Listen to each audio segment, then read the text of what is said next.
யாத்திராகமம் 32 அதிகாரம். மோசே மலையிலிருந்து இறங்கி வர தாமதிக்கிறதை ஜனங்கள் கண்டபோது அவர்கள் ஆரோனிடத்தில் கூட்டங்கூடி அவனை நோக்கி, எகிப்து தேசத்திலிருந்து எங்களை அழைத்துக் கொண்டு வந்த அந்த மோசேக்கு என்ன சம்பவித்ததோ அறியோம்.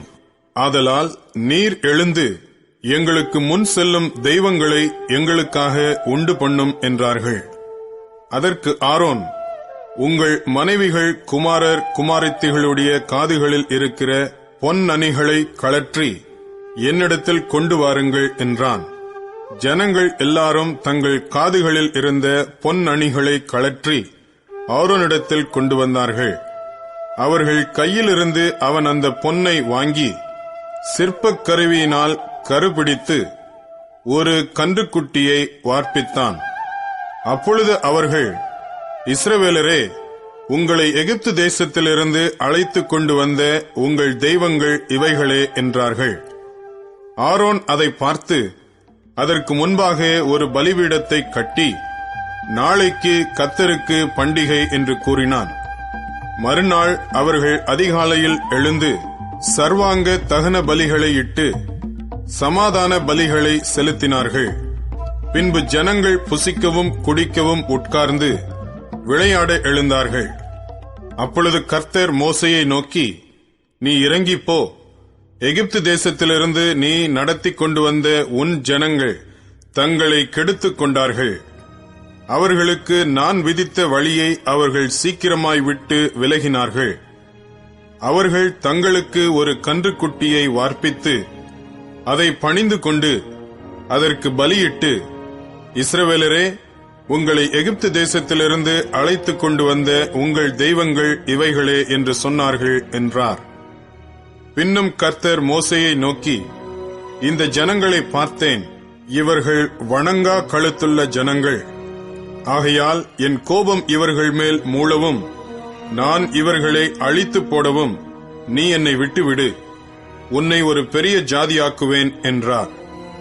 மோசே தன் தேவனாகிய கர்த்தரை நோக்கி, கர்த்தாவே, தேவரீர் மகா பலத்தினாலும் வல்லமையுள்ள கையினாலும் எகிப்து தேசத்திலிருந்து புறப்பட பண்ணின உம்முடைய ஜனங்களுக்கு விரோதமாக உம்முடைய கோபம் பற்றி எறிவதென்ன?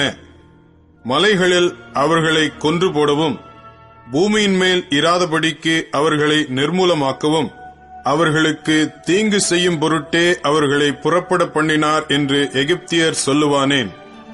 உம்முடைய கோபத்தின் உக்கிரத்தை விட்டு திரும்பி உமது ஜனங்களுக்கு தீங்கு செய்யாதபடிக்கு அவர்கள் மேல் பரிதாபம் கொள்ளும். உமது தாசராகிய ஆபிரகாமையும் ஈசாக்கையும் இஸ்ரவேலையும் நினைத்தருளும். உங்கள் சந்ததியை வானத்து நட்சத்திரங்களைப் போல பெருக பண்ணி நான் சொன்ன இந்த தேசம் முழுவதையும் உங்கள் சந்ததியார் என்றைக்கும் சுதந்தரித்துக் கொள்ளும்படிக்கு அவர்களுக்கு கொடுப்பேன் என்று உம்மை கொண்டே அவர்களுக்கு ஆணையிட்டுச் சொன்னீரே என்று கெஞ்சி பிரார்த்தித்தான். அப்பொழுது கர்த்தர் தமது ஜனங்களுக்கு செய்ய நினைத்த தீங்கை செய்யாதபடிக்கு பரிதாபம் கொண்டார். பின்பு மோசே மலையிலிருந்து இறங்கினான். சாட்சி பலகைகள் 2 அவன் கையில் இருந்தது. அந்த பலகைகள் இருபுறமும் எழுதப்பட்டிருந்தது. அவைகள் இந்த பக்கத்திலும் அந்த பக்கத்திலும் எழுதப்பட்டிருந்தது. அந்த பலகைகள் தேவனால் செய்யப்பட்டதாயும் அவைகளிலே பதிந்த எழுத்து தேவனால் எழுதப்பட்ட எழுத்துமாயிருந்தது. ஜனங்கள் ஆரவாரம் பண்ணுகிறதை யோசுவா கேட்டு மோசேயை நோக்கி, பாளையத்தில் யுத்தத்தின் இரைச்சல் உண்டாயிருக்கிறது என்றான். அதற்கு மோசே, அது ஜெயதுனியாகிய சத்தமும் அல்ல, அபஜெயதுனியாகிய சத்தமும் அல்ல, பாடலின் சத்தம் எனக்கு கேட்கிறது என்றான். அவன் பாளையத்துக்கு சமீபித்து அந்த கன்றுக்குட்டியையும் நடனத்தையும் கண்டபோது மோசே கோபம் மூண்டவனாகி தன் கையிலே இருந்த பலகைகளை மலையின் அடியிலே எரிந்து உடைத்து போட்டு அவர்கள் உண்டு பண்ணின கன்றுக்குட்டியை எடுத்து அக்கினியில் சுட்டெரித்து அதை பொடியாக அரைத்து தண்ணீரின் மேல் தூவி அதை இஸ்ரவேல் புத்திரர் குடிக்கும்படி செய்தான்.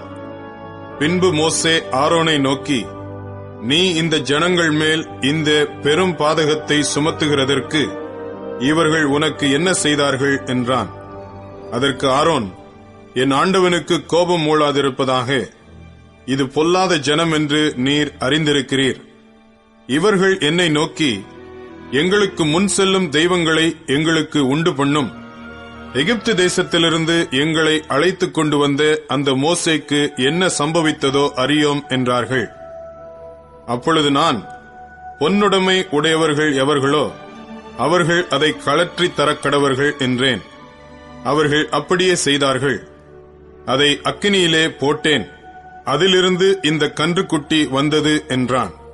ஜனங்கள் தங்கள் பகைவருக்குள் அவமானப்படத்தக்கதாக ஆரோன் அவர்களை நிர்வாணமாக்கியிருந்தான். அவர்கள் நிர்வாணமாயிருக்கிறதை மோசே கண்டு பாளையத்தின் வாசலில் நின்று, கர்த்தருடைய பட்சத்தில் இருக்கிறவர்கள் யார்? அவர்கள் என்னிடத்தில் சேரக்கடவர்கள் என்றான். அப்பொழுது லேவியின் புத்திரர் எல்லாரும் அவரிடத்தில் கூடி வந்தார்கள். அவன் அவர்களை நோக்கி, உங்களில் ஒவ்வொருவனும் தன் பட்டயத்தை தன் அறையிலே கட்டிக்கொண்டு பாளையமெங்கும் உள்ளும் புறம்பும் வாசலுக்கு வாசல் போய், ஒவ்வொருவனும் தன் தன் சகோதரனையும், ஒவ்வொருவனும் தன் தன் சிநேகிதனையும், ஒவ்வொருவனும் தன் தன் அயலானையும் கொன்று போடக் கடவன் என்று இஸ்ரவேலின் தேவனாகிய கர்த்தர் சொல்லுகிறார் என்றான். லேவியின் புத்திரர் மோசே சொன்னபடியே செய்தார்கள். அந்நாளில் ஜனங்களில் ஏறக்குறைய 3000 பேர் விழுந்தார்கள். கர்த்தர் இன்றைக்கு உங்களுக்கு ஆசீர்வாதம் அளிக்கும்படி, இன்றைக்கு நீங்கள் அவனவன் தன் தன் மகனுக்கும் சகோதரனுக்கும் விரோதமாயிருக்கிறதினால் கர்த்தருக்கு உங்களை பிரதிஷ்டை பண்ணுங்கள் என்று மோசே சொல்லியிருந்தான். மறுநாளில் மோசே ஜனங்களை நோக்கி, நீங்கள் மகா பெரிய பாவம் செய்தீர்கள், உங்களுக்காக பாவ நிவர்த்தி செய்யக்கூடுமோ என்று அறிய இப்பொழுது நான் கர்த்தரிடத்திற்கு ஏறி போகிறேன் என்றான். அப்படியே மோசே கர்த்தரிடத்திற்கு திரும்பி போய், ஐயோ, இந்த ஜனங்கள் பொன்னினால் தங்களுக்கு தெய்வங்களை உண்டாக்கி மகா பெரிய பாவம் செய்திருக்கிறார்கள். ஆகிலும் தேவரீர் அவர்கள் பாவத்தை மன்னித்தருளுவீரானால் மன்னித்தருளும், இல்லாவிட்டால் நீர் எழுதின உம்முடைய புஸ்தகத்திலிருந்து என் பேரை கிறுக்கி போடும் என்றான். அப்பொழுது கர்த்தர் மோசேயை நோக்கி, எனக்கு விரோதமாய் பாவம் செய்தவன் எவனோ அவன் பேரை என் புஸ்தகத்திலிருந்து கிறுக்கி போடுவேன். இப்பொழுது நீ போய் நான் உனக்கு சொன்ன இடத்துக்கு ஜனங்களை அழைத்துக் கொண்டு போ. என் தூதனானவர் உனக்கு முன் செல்லுவார். ஆகிலும் நான் விசாரிக்கும் நாளில் அவர்களுடைய பாவத்தை அவர்களிடத்தில் விசாரிப்பேன் என்றார். ஆரோன் செய்த கன்றுக்குட்டியை ஜனங்கள் செய்வித்ததின் நிமித்தம் கர்த்தர் அவர்களை உபாதித்தார். யாத்திராகமம் 33ஆம் அதிகாரம். கர்த்தர் மோசேயை நோக்கி, நீயும் எகிப்து தேசத்திலிருந்து நீ அழைத்துக் கொண்டு வந்த ஜனங்களும் இவ்விடத்தை விட்டு புறப்பட்டு உன் சந்ததிக்கு கொடுப்பேன் என்று நான் ஆபிரகாமுக்கும் ஈசாக்குக்கும் யாக்கோபுக்கும் ஆணையிட்டு கொடுத்த பாலும் தேனும் ஓடுகிற தேசத்துக்கு போங்கள். நான் ஒரு தூதனை உங்களுக்கு முன்பாக அனுப்பி கானானியனையும் எமோரியனையும் ஏத்தியனையும் பெரிசியனையும் ஏவியனையும் எபூசியனையும் துரத்தி விடுவேன். ஆனாலும் வழியிலே நான் உங்களை நிர்மூலம் பண்ணாதபடிக்கு நான் உங்கள் நடுவே செல்ல மாட்டேன். நீங்கள் வணங்கா கழுத்துள்ள ஜனங்கள் என்றார். துக்கமான இவ்வார்த்தைகளை ஜனங்கள் கேட்டபோது ஒருவரும் தங்கள் ஆபரணங்களை போட்டுக்கொள்ளாமல் துக்கித்துக் கொண்டிருந்தார்கள். ஏனென்றால் நீங்கள் வணங்கா கழுத்துள்ள ஜனங்கள், நான் ஒரு நிமிஷத்தில் உங்கள் நடுவில் எழும்பி உங்களை நிர்மூலம் பண்ணுவேன். ஆகையால் நீங்கள் போட்டிருக்கிற உங்கள் ஆபரணங்களை கழற்றி போடுங்கள். அப்பொழுது நான் உங்களுக்கு செய்ய வேண்டியதை அறிவேன் என்று இஸ்ரவேல் புத்திரருக்கு சொல் என்று கர்த்தர் மோசேயோடே சொல்லியிருந்தார். ஆகையால் இஸ்ரவேல் புத்திரர் ஓரேப் மலை அருகே தங்கள் ஆபரணங்களை கழற்றி போட்டார்கள். மோசே கூடாரத்தை பெயர்த்து அதை பாளையத்துக்கு புறம்பே தூரத்திலே போட்டு அதற்கு ஆசரிப்பு கூடாரம் என்று பெயரிட்டான். கர்த்தரை தேடும் யாவரும் பாளையத்துக்கு புறம்பான ஆசரிப்பு கூடாரத்துக்கு போவார்கள். மோசே கூடாரத்துக்கு போகும்போது ஜனங்கள் எல்லாரும் எழுந்திருந்து தங்கள் தங்கள் கூடார வாசலில் நின்று கொண்டு அவன் கூடாரத்துக்குள் பிரவேசிக்கு மட்டும் அவன் பின்னே பார்த்துக் கொண்டிருந்தார்கள். மோசே கூடாரத்துக்குள் பிரவேசிக்கையில் மேகஸ்தம்பம் இறங்கி கூடார வாசலில் நின்றது. கர்த்தர் மோசேயோடே பேசினார். ஜனங்கள் எல்லாரும் மேகஸ்தம்பம் கூடார வாசலில் நிற்க கண்டார்கள். ஜனங்கள் எல்லாரும் எழுந்திருந்து தங்கள் தங்கள் கூடார வாசலில் பணிந்து கொண்டார்கள். ஒருவன் தன் சிநேகிதனோடே பேசுவது போல கர்த்தர் மோசேயோடே முகமுகமாய் பேசினார். பின்பு அவன் பாளையத்துக்கு திரும்பினான். நூனின் குமாரனாகிய யோசுவா என்னும் அவனுடைய பணிவிடைக்காரனாகிய வாலிபன் ஆசரிப்பு கூடாரத்தை விட்டு பிரியாதிருந்தான்.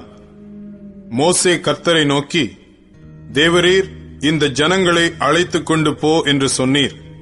ஆகிலும் என்னோட கூட இன்னாரை அனுப்புவேன் என்பதை எனக்கு நீர் அறிவிக்கவில்லை.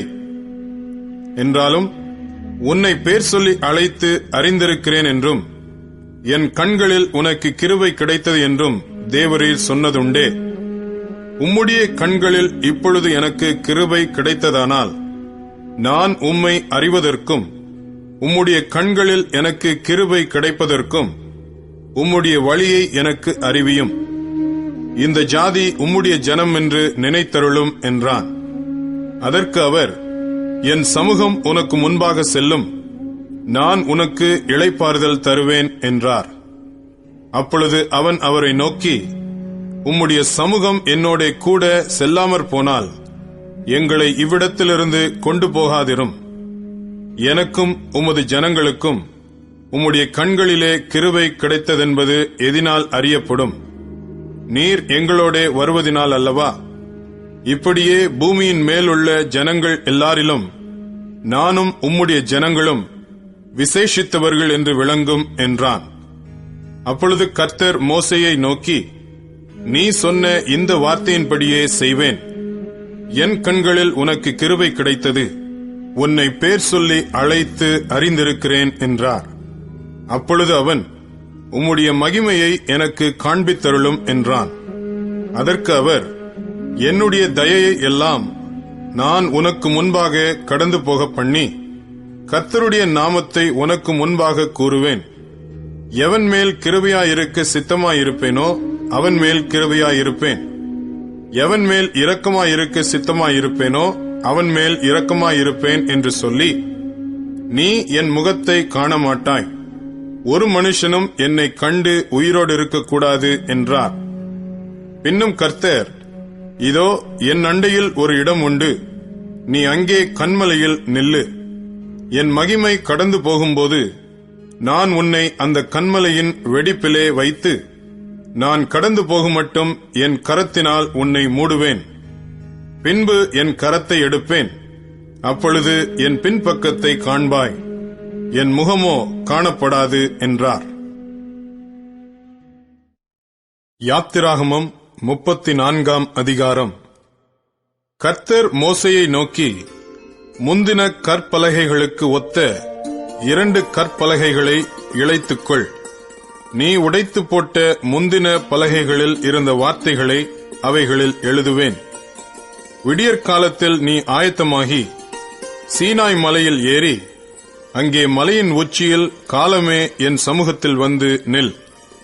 உன்னோடே ஒருவனும் அங்கே வரக்கூடாது, மலையிலெங்கும் ஒருவனும் காணப்படவும் கூடாது. இந்த மலையின் சமீபத்தில் ஆடு மாடு மேயவும் கூடாது என்றார். அப்பொழுது மோசே முந்தின கற்பலகைகளுக்கு ஒத்த 2 கற்பலகைகளை இழைத்து அதிகாலமே எழுந்திருந்து கர்த்தர் தனக்கு கட்டளையிட்டபடியே அவ்விரண்டு கற்பலகைகளையும் தன் கையிலே எடுத்துக்கொண்டு சீனாய் மலையில் ஏறினான். கர்த்தர் ஒரு மேகத்தில் இறங்கி அங்கே அவன் அருகே நின்று கர்த்தருடைய நாமத்தை கூறினார். கர்த்தர் அவனுக்கு முன்பாக கடந்து போகிறபோது அவர், கர்த்தர், கர்த்தர், இரக்கமும் கிருபையும் நீடிய சாந்தமும் மகா தயையும் சத்தியமும் உள்ள தேவன், 1000 தலைமுறைகளுக்கு இரக்கத்தை காக்கிறவர், அக்கிரமத்தையும் மீறுதலையும் பாவத்தையும் மன்னிக்கிறவர், குற்றவாளியை குற்றமற்றவனாக விடாமல் பிதாக்கள் செய்த அக்கிரமத்தை பிள்ளைகளிடத்திலும் பிள்ளைகளுடைய பிள்ளைகளிடத்திலும் 3ஆம் 4ஆம் தலைமுறை மட்டும் விசாரிக்கிறவர் என்று கூறினார். மோசே தீவிரமாக தரைமட்டும் குனிந்து பணிந்து கொண்டு, ஆண்டவரே, உம்முடைய கண்களில் எனக்கு கிருபை கிடைத்ததானால் எங்கள் நடுவில் ஆண்டவர் எழுந்தருள வேண்டும். இந்த ஜனங்கள் வணங்கா கழுத்துள்ளவர்கள். நீரோ எங்கள் அக்கிரமத்தையும் எங்கள் பாவத்தையும் மன்னித்து எங்களை உமக்கு சுதந்திரமாக ஏற்றுக்கொள்ளும் என்றான். அதற்கு அவர், இதோ நான் ஒரு உடன்படிக்கை பண்ணுகிறேன். பூமி எங்கும் எந்த ஜாதிகளிடத்திலும் செய்யப்படாத அதிசயங்களை உன் ஜனங்கள் எல்லாருக்கும் முன்பாகவும் செய்வேன். உன்னோடே கூட இருக்கிற ஜனங்கள் எல்லாரும் கர்த்தருடைய செய்கையை காண்பார்கள். உன்னோடே கூட இருந்து நான் செய்யும் காரியம் பயங்கரமாயிருக்கும். இன்று நான் உனக்கு கட்டளையிடுகிறதை கைக்கொள். எமோரியனையும் கானானியனையும் ஏத்தியனையும் பெரிசியனையும் ஏவியனையும் எபூசியனையும் உனக்கு முன்பாக துரத்தி விடுகிறேன். நீ போய் சேருகிற தேசத்தின் குடிகளோடு உடன்படிக்கை பண்ணாதபடிக்கு எச்சரிக்கையாயிரு. பண்ணினால் அது உன் நடுவில் கண்ணியாயிருக்கும். அவர்களுடைய பலிபீடங்களை இடித்து அவர்கள் சிலைகளை தகர்த்து அவர்கள் தோப்புகளை வெட்டி போடுங்கள். கர்த்தருடைய நாமம் எரிச்சல் உள்ளவர் என்பது. அவர் எரிச்சலுள்ள தேவனே. ஆகையால் அந்நிய தேவனை நீ பணிந்து கொள்ள வேண்டாம். அந்த தேசத்தின் குடிகளோடே உடன்படிக்கை பண்ணுவாயானால் அவர்கள் தங்கள் தேவர்களை சோரமார்க்கமாய் பின்பற்றி தங்களுடைய தேவர்களுக்கு பலியிடுவார்கள். ஒருவன் உன்னை அழைக்கையில் நீ போய் அவன் பலியிட்டதிலே புசிப்பாய். அவர்கள் குமாரத்திகளில் உன் குமாரருக்கு பெண்களை கொள்ளுவாய். அவர்கள் குமாரத்திகள் தங்கள் தேவர்களை சோரமார்க்கமாய் பின்பற்றுவதும் அல்லாமல் உன் குமாரரையும் தங்கள் தேவர்களை சோரமார்க்கமாய் பின்பற்றும்படி செய்வார்கள். வார்ப்பிக்கப்பட்ட தெய்வங்களை உங்களுக்கு உண்டாக்க வேண்டாம். புளிப்பில்லா அப்ப பண்டிகையை நீங்கள் கைக்கொண்டு நான் உங்களுக்கு கட்டளையிட்டபடியே ஆபீப் மாதத்தில் குறித்த காலத்திலே 7 நாள் புளிப்பில்லா அப்பம் புசிக்க கடவீர்கள். ஆபீப் மாதத்திலே எகிப்திலிருந்து புறப்பட்டாயே. கற்பந்திறந்து பிறக்கிற யாவும் உன் ஆடு மாடுகளின் தலையீற்றான ஆண்கள் யாவும் என்னுடையவைகள். கழுதையின் தலையீற்றை ஒரு ஆட்டுக்குட்டியால் மீட்டுக் கொள்வாயாக. அதை மீட்டுக் கொள்ளாதிருந்தால் அதன் கழுத்தை முறித்து போடு. உன் பிள்ளைகளில் முதற்பேரானவைகளை எல்லாம் மீட்டுக் கொள்ள வேண்டும். வெறுங்கையோடே என் சந்நிதியில் ஒருவனும் வரக்கூடாது. 6 நாள் வேலை செய்து 7ஆம் நாளிலே ஓய்ந்திருப்பாயாக. விதைப்பு காலத்திலும் அறுப்பு காலத்திலும் ஓய்ந்திருப்பாயாக.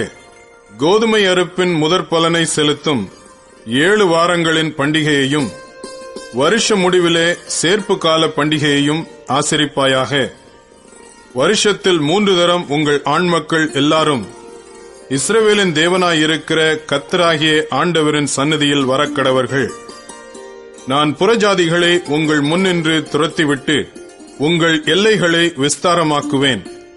வருஷத்தில் 3 தரம் உங்கள் தேவனாகிய கர்த்தருடைய சந்நிதிக்கு முன்பாக காணப்பட போயிருக்கும்போது ஒருவரும் உங்கள் தேசத்தை இச்சிப்பதில்லை.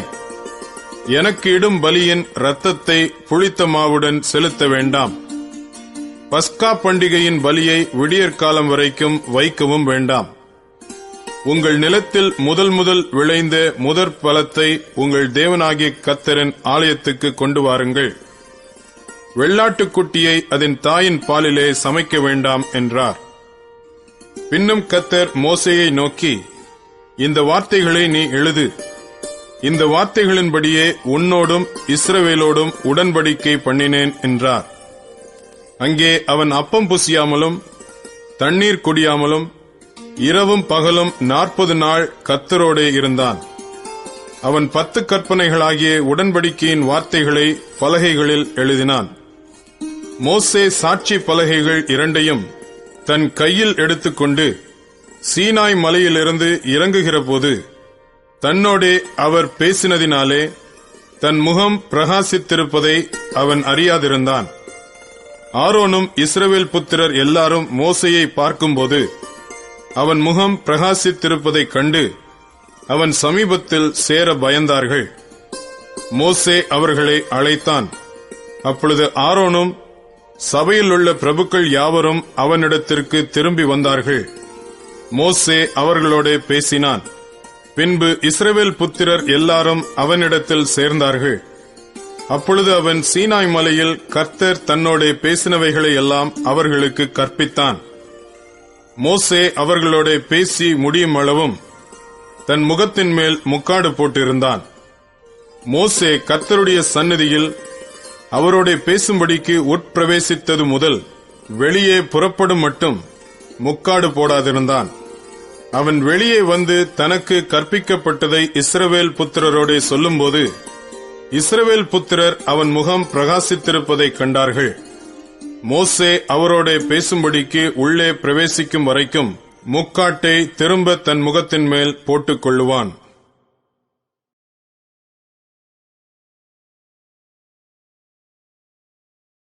யாத்திராகமம் 35ஆம் அதிகாரம். மோசே இஸ்ரவேல் புத்திரராகிய சபையார் எல்லாரையும் கூடிவர செய்து அவர்களை நோக்கி, நீங்கள் 6 நாள் வேலை செய்ய வேண்டும். 7ஆம் நாளோ உங்களுக்கு பரிசுத்த நாளாய் இருப்பதாக. அது கர்த்தருக்கென்று ஓய்ந்திருக்கும் ஓய்வு நாள். அதிலே வேலை செய்கிறவன் எவனும் கொலை செய்யப்பட கடவன். ஓய்வு நாளில் உங்கள் வாசஸ்தலங்களில் எங்கும் நெருப்பு மூட்டாதிருப்பீர்களாக என்னும் இவ்வார்த்தைகளை கைக்கொள்ளும்படி கர்த்தர் கட்டளையிட்டார் என்றான். பின்னும் மோசே இஸ்ரவேல் புத்திரராகிய சபையார் எல்லாரையும் நோக்கி, உங்களுக்கு உண்டானதிலே கர்த்தருக்கு ஒரு காணிக்கையை கொண்டு வந்து செலுத்துங்கள். மனமுள்ளவன் எவனோ அவன் அதை கொண்டு வரட்டும். கர்த்தருக்கு செலுத்தும் காணிக்கை என்னவென்றால், பொன்னும் வெள்ளியும் வெண்கலமும் இளநீல நூலும் இரத்தாம்பர நூலும் சிவப்பு நூலும் மெல்லிய பஞ்சு நூலும் வெள்ளாட்டு மயிரும் சிவப்பு தீர்ந்த ஆட்டுக்கடா தோலும் தகசு தோலும் சீத்தீம் மரமும் விளக்குக்கு எண்ணெயும் அபிஷேக தைலத்துக்கு பரிமள வர்க்கங்களும் தூபத்துக்கு சுகந்த வர்க்கங்களும் ஆசாரியருடைய ஏபோத்திலும் மார்பதக்கத்திலும் பதிக்கத்தக்க கோமேதகம் முதலிய ரத்தினங்களுமே. உங்களில் ஞான இருதயமுள்ள அனைவரும் வந்து கர்த்தர் கட்டளையிட்டவைகளையெல்லாம் செய்வார்களாக.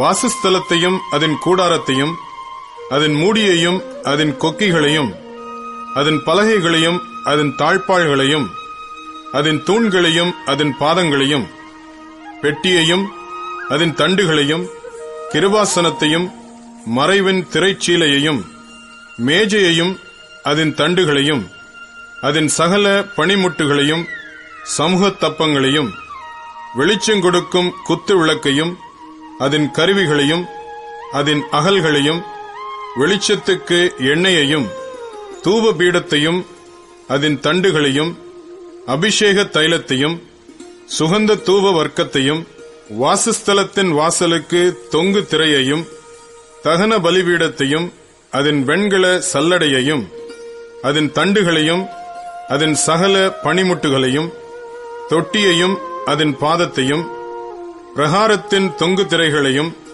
அதன் தூண்களையும் அதன் பாதங்களையும் பிரகாரத்து வாசலின் தொங்கு திரையையும் வாசஸ்தலத்தின் முளைகளையும் பிரகாரத்தின் முளைகளையும் அவைகளின் கயிறுகளையும் பரிசுத்த ஸ்தலத்திலே ஆராதனை செய்வதற்குரிய வஸ்திரங்களையும் ஆசாரிய ஊழியம் செய்கிற ஆரோனின் பரிசுத்த வஸ்திரங்களையும் அவன் குமாரரின் வஸ்திரங்களையும் அவர்கள் செய்ய கடவர்கள் என்றான். அப்பொழுது இஸ்ரவேல் புத்திரராகிய சபையார் எல்லாரும் மோசேயின் சமூகத்தை விட்டு புறப்பட்டார்கள். பின்பு எவர்களை அவர்கள் இருதயம் எழுப்பி எவர்களை அவர்கள் ஆவி உற்சாகப்படுத்தினதோ அவர்கள் எல்லாரும் ஆசரிப்பு கூடாரத்தின் வேலைக்கும் அதன் சகல ஊழியத்துக்கும் பரிசுத்த வஸ்திரங்களுக்கும் ஏற்றவைகளை கர்த்தருக்கு காணிக்கையாக கொண்டு வந்தார்கள். மனப்பூர்வமுள்ள ஸ்திரீ புருஷர் யாவரும் அஸ்த கடகங்கள், காதணிகள், மோதிரங்கள், ஆரங்கள் முதலான சகலவித பொன் ஆபரணங்களையும் கொண்டு வந்தார்கள். கர்த்தருக்கு காணிக்கை செலுத்தின ஒவ்வொருவனும் பொன்னை காணிக்கையாக செலுத்தினான். இளநீல நூலையும் இரத்தாம்பர நூலையும் சிவப்பு நூலையும் மெல்லிய பஞ்சு நூலையும் வெள்ளாட்டு மயிரையும் சிவப்பு தீர்ந்த ஆட்டுக்கடா தோலையும் தகசு தோலையும் தங்களிடத்தில் வைத்திருந்த யாவரும் அவைகளை கொண்டு வந்தார்கள். வெள்ளியையும் வெண்கலத்தையும் கொடுக்கத்தக்க யாவரும் அவைகளை கர்த்தருக்கு காணிக்கையாக கொண்டு வந்தார்கள். பற்பல வேலைகளுக்கு உதவும் சீத்தி மரத்தை தங்களிடத்தில் வைத்திருந்த யாவரும் அவைகளை கொண்டு வந்தார்கள். ஞான இருதயமுள்ள ஸ்திரீகள் எல்லாரும் தங்கள் கைகளினால் தாங்கள் நூற்ற இளநீல நூலையும் இரத்தாம்பர நூலையும் சிவப்பு நூலையும் மெல்லிய பஞ்சு நூலையும் கொண்டு வந்தார்கள். எந்த ஸ்திரீகளுடைய இருதயம் ஞான எழுப்புதல் அடைந்ததோ அவர்கள் எல்லாரும் வெள்ளாட்டு மயிரை திரித்தார்கள். பிரபுக்கள் ஏபோத்திலும் மார்பதக்கத்திலும் பதிக்கும் கோமேதகம் முதலிய ரத்தினங்களையும் பரிமள வர்க்கங்களையும் விளக்கெண்ணையையும் அபிஷேக தைலத்துக்கும் சுகந்த வர்க்க தூபத்துக்கும் வேண்டியவைகளையும் கொண்டு வந்தார்கள். செய்யப்படும்படி கர்த்தர் மோசேயை கொண்டு கற்பித்த வேலைக்குரிய யாவையும் கொண்டு வர இஸ்ரவேல் புத்திரருக்குள் தங்கள் இருதயத்தில் உற்சாகமடைந்த ஸ்திரீ புருஷர் யாவரும் கர்த்தருக்கு காணிக்கையை மனப்பூர்வமாய் கொண்டு வந்தார்கள். பின்பு மோசே இஸ்ரவேல் புத்திரரை நோக்கி, பாருங்கள், கர்த்தர் யூதாவின் கோத்திரத்தில் ஊரின் மகனான ஊரியின் குமாரன் பெசலெயேலை பேர் சொல்லி அழைத்து அவன் விசித்திரமான வேலைகளை யோசித்து செய்யவும் பொன்னிலும் வெள்ளியிலும் வெண்கலத்திலும் வேலை செய்யவும் ரத்தினங்களை முத்திரை வெட்டாக வெட்டி பதிக்கவும் மரத்தில் சித்திர வேலை செய்து சகல வினோதமான வேலைகளை செய்யவும் அவனுக்கு ஞானத்தையும் புத்தியையும் அறிவையும் அருளி அவன் சகலவித வேலைகளையும் செய்யும்படி தேவ ஆவியினாலே அவனை நிரப்பினார். அவன் இருதயத்திலும் தான் கோத்திரத்து அகிசாமாகின் குமாரனாகிய அகோலியாபின் இருதயத்திலும் போதிக்கும் வரத்தையும் அருளினார். சித்திர வேலையையும் சிற்ப வேலையையும் இளநீல நூலாலும் இரத்தாம்பர நூலாலும் சிவப்பு நூலாலும் மெல்லிய பஞ்சு நூலாலும் செய்யப்படும் விசித்திர தையல் வேலையையும் சகல விசித்திர நெசவு வேலைகளையும் வினோதமான வேலைகளை யூகிக்கிறவர்களும் செய்கிறவர்களும் நிறைவேற்றும் சகலவித வேலைகளையும் செய்யும்படிக்கு அவர்களுடைய இருதயத்தை ஞானத்தினால் நிரப்பினார் என்றான். யாத்ராகமம் 36ஆம் அதிகாரம். அப்பொழுது பரிசுத்த ஸ்தலத்து திருப்பணிகளுக்கடுத்த சகல வேலைகளையும் கர்த்தர் கற்பித்தபடியெல்லாம் பெசலெயேலும் அகோலியாபும் செய்ய அறியும்படிக்கு கர்த்தரால் ஞானமும் புத்தியும் பெற்ற விவேக இருதயமுள்ள மற்ற அனைவரும் செய்யத் தொடங்கினார்கள். பெசலெயேலையும் அகோலியாவையும் கர்த்தரால் ஞானமடைந்து அந்த வேலைகளை செய்ய வரும்படி தங்கள் இருதயத்தில் எழுப்புதல் அடைந்த ஞான இருதயத்தாராகிய எல்லாரையும் மோசே வரவழைத்தான். அவர்கள் இஸ்ரவேல் புத்திரர் திருப்பணிக்கடுத்த சகல வேலைகளுக்காகவும் கொண்டு வந்த காணிக்கை பொருள்களை எல்லாம் மோசேயினிடத்தில் வாங்கிக் கொண்டார்கள். பின்னும் ஜனங்கள் காலைதோறும் தங்களுக்கு இஷ்டமான காணிக்கைகளை அவனிடத்தில் கொண்டு வந்தார்கள். அப்பொழுது பரிசுத்த ஸ்தலத்து வேலைகளை செய்கிற விவேகிகள் யாவரும் அவரவர் செய்கிற வேலையின் காரியமாய் வந்து மோசேயை நோக்கி, கர்த்தர் செய்யும்படி கற்பித்த வேலைக்கு வேண்டியதற்கு அதிகமான பொருள்களை ஜனங்கள் கொண்டு வருகிறார்கள் என்றார்கள். அப்பொழுது மோசே, இனி புருஷர்களாவது ஸ்திரீகளாவது பரிசுத்த ஸ்தலத்துக்கென்று காணிக்கையாக ஒரு வேலையும் செய்ய வேண்டாம் என்று பாளையமெங்கும் கூறும்படி கட்டளையிட்டான். இவ்விதமாய் ஜனங்கள் கொண்டு வருகிறது நிறுத்தப்பட்டது. செய்ய வேண்டிய எல்லா வேலைகளுக்கும் போதுமான பொருள்கள் இருந்ததும் அல்லாமல் அதிகமாயும் இருந்தது. வேலை செய்கிறவர்களாகிய ஞான இருதயமுள்ள யாவரும் வாசஸ்தலத்தை உண்டாக்கினார்கள். அதற்கு திரித்த மெல்லிய பஞ்சு நூலாலும் இளநீல நூலாலும் இரத்தாம்பர நூலாலும் சிவப்பு நூலாலும் வினோத நெசவு வேலையாகிய கேருபீன்களுள்ள 10 மூடு திரைகளை பண்ணினான். ஒவ்வொரு மூடு திரை 28 முழ நீளமும் 4 முழ அகலமுமாயிருந்தது. மூடு திரைகள் எல்லாம் ஒரே அளவாயிருந்தது. 5 மூடு திரைகளை ஒன்றோடொன்று இணைத்து மற்ற 5 மூடு திரைகளையும் ஒன்றோடொன்று இணைத்தான்.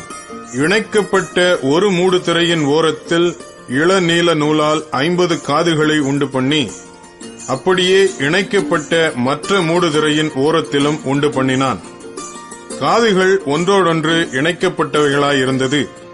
50 பொன் கொக்கிகளையும் பண்ணி, அந்த கொக்கிகளால் மூடு திரைகளை ஒன்றோடொன்று இணைத்து விட்டான். இவ்விதமாக ஒரே வாசஸ்தலமாயிற்று. வாசஸ்தலத்தின் மேல் கூடாரமாக போடும்படி ஆட்டு மயிரினால் நெய்த 11 மூடு திரைகளையும் பண்ணினான். ஒவ்வொரு மூடு திரை 30 முழ நீளமும் 4 முழ அகலமுமாயிருந்தது. 11 மூடு திரைகளும் ஒரே அளவாயிருந்தது. 5 மூடு திரைகளை ஒன்றாகவும் மற்ற 6 மூடு திரைகளை ஒன்றாகவும் இணைத்து, இணைக்கப்பட்ட ஒரு மூடு திரையின் ஓரத்தில் 50 காதுகளையும் இணைக்கப்பட்ட மற்ற மூடு திரையின் ஓரத்தில் 50 காதுகளையும் உண்டாக்கி, கூடாரத்தை ஒன்றாய் இணைத்துவிட 50 வெண்கல கொக்கிகளையும் உண்டாக்கினான். சிவப்பு தீர்ந்த ஆட்டுக்கடா தோலினால் கூடாரத்துக்கு ஒரு மூடியையும், அதன் மேல் போட தகசு தோலினால் ஒரு மூடியையும் உண்டு பண்ணினான். வாசஸ்தலத்துக்கு நிமிர்ந்து நிற்கும் பலகைகளையும் சீத்திம் மரத்தால் செய்தான். ஒவ்வொரு பலகையும் 10 முழ நீளமும் 1.5 முழ அகலமுமாய் இருந்தது. ஒவ்வொரு பலகைக்கும் ஒன்றுக்கொன்று சமதூரமான 2 கழுந்துகள் இருந்தது. வாசஸ்தலத்தின் பலகைகளுக்கெல்லாம் இப்படியே செய்தான்.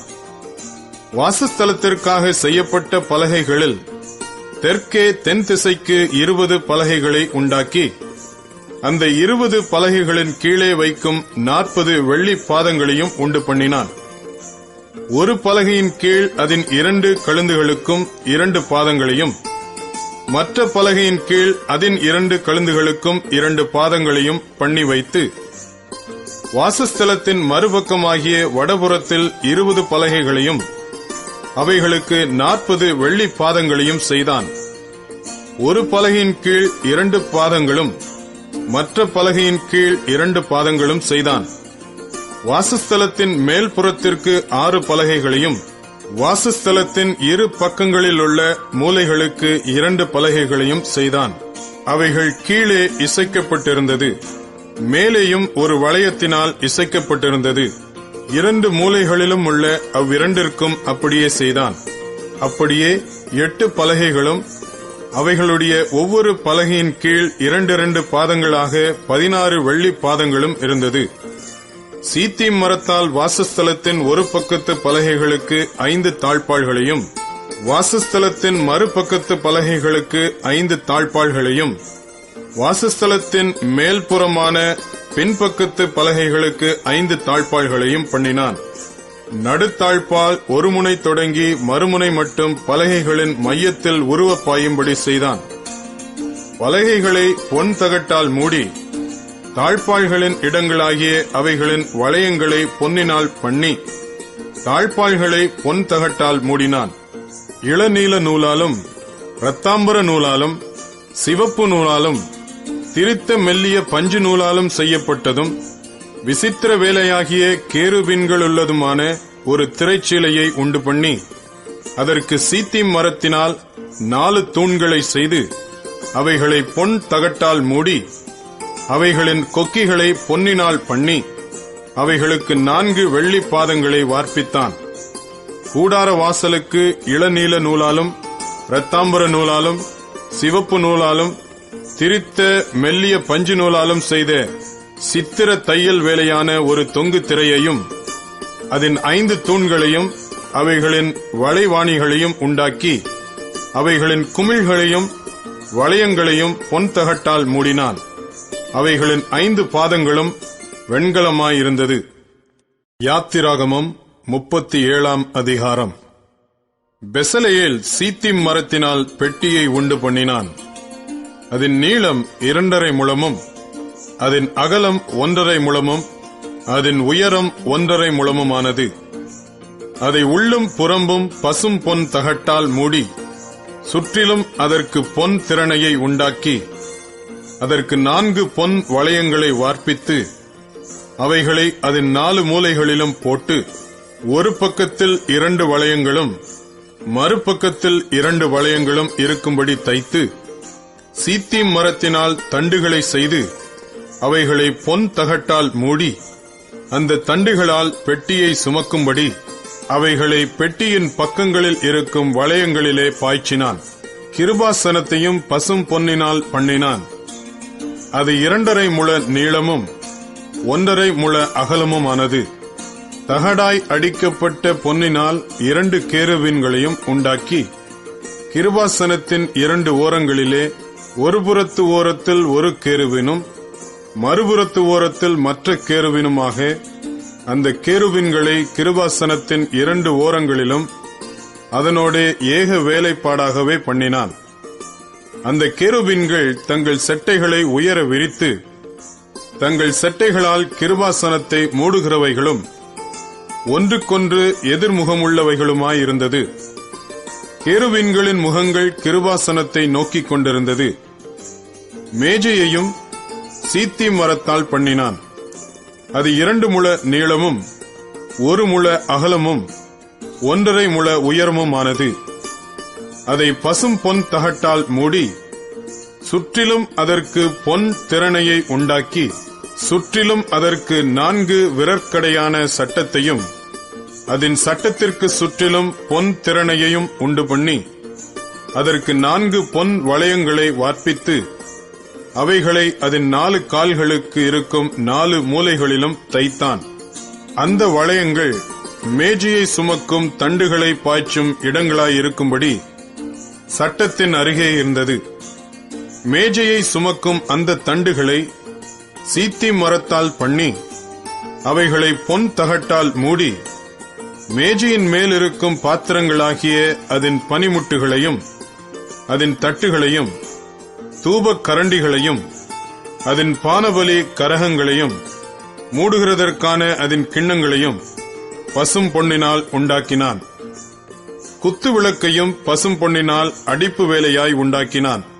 அதன் தண்டும் கிளைகளும் மொக்குகளும் பழங்களும் பூக்களும் பொன்னினால் செய்யப்பட்டிருந்தது. குத்து விளக்கின் ஒரு பக்கத்தில் 3 கிளைகளும் அதன் மறுபக்கத்தில் 3 கிளைகளுமாக அதன் பக்கங்களில் 6 கிளைகள் செய்யப்பட்டது.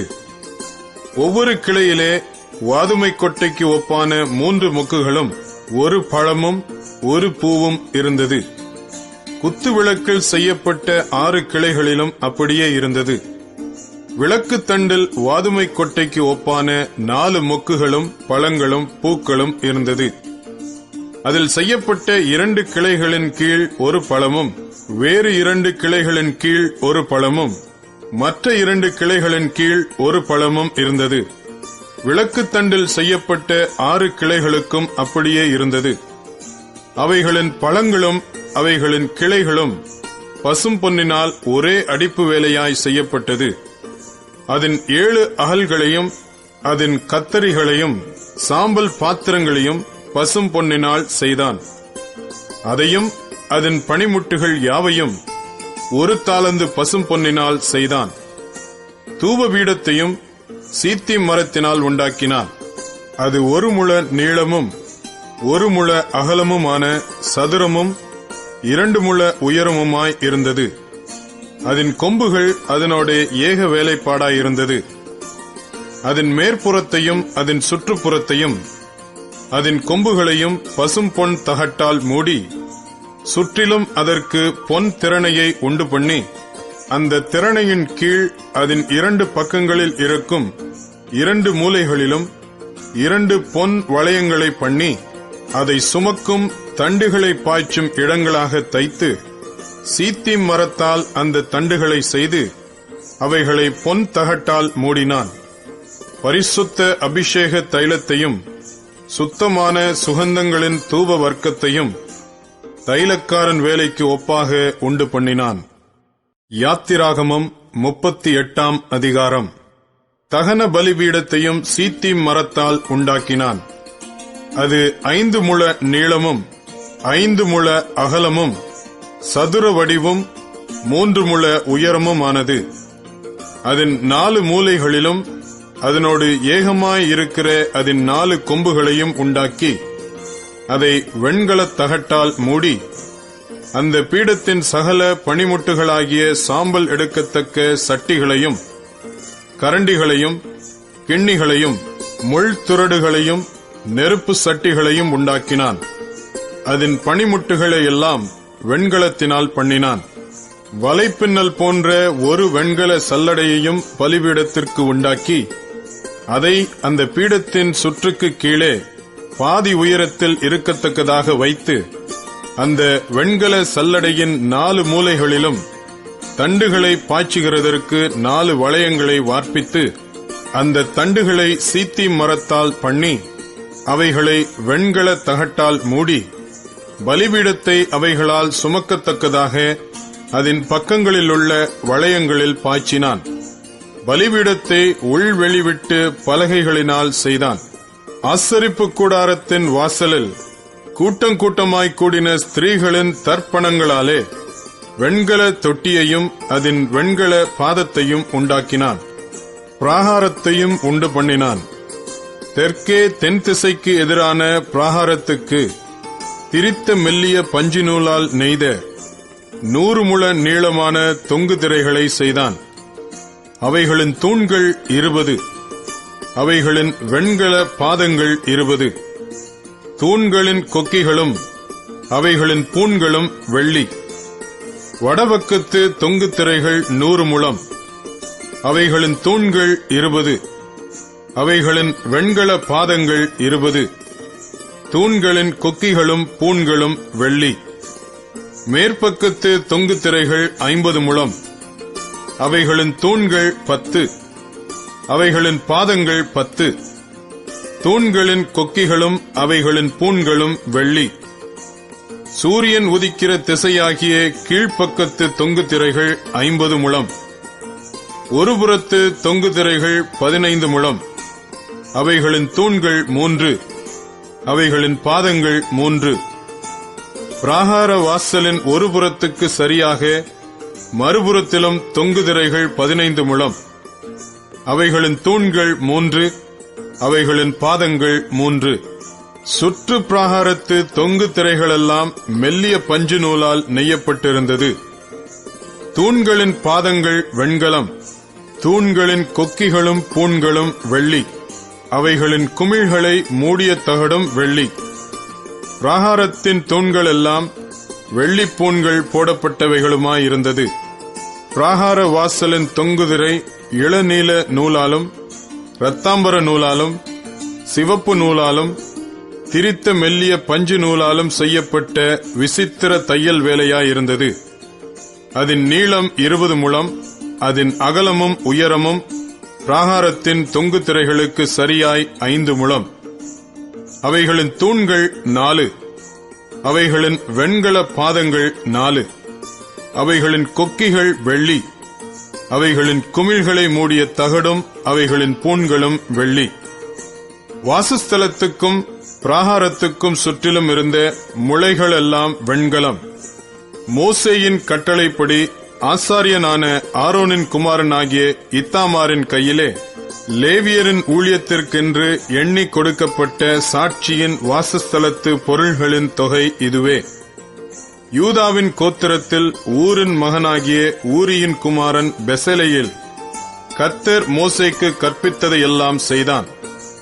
அவனோடே கூட தான் கோத்திரத்து அகிசாமாகின் குமாரனாகிய அகோலியாப் சித்திர கொத்து வேலைக்காரனும் வினோத வேலைகளை செய்கிற தொழிலாளியும் இளநீல நூலாலும் இரத்தாம்பர நூலாலும் சிவப்பு நூலாலும் மெல்லிய பஞ்சு நூலாலும் சித்திர தையல் வேலை செய்கிறவனுமாயிருந்தான்.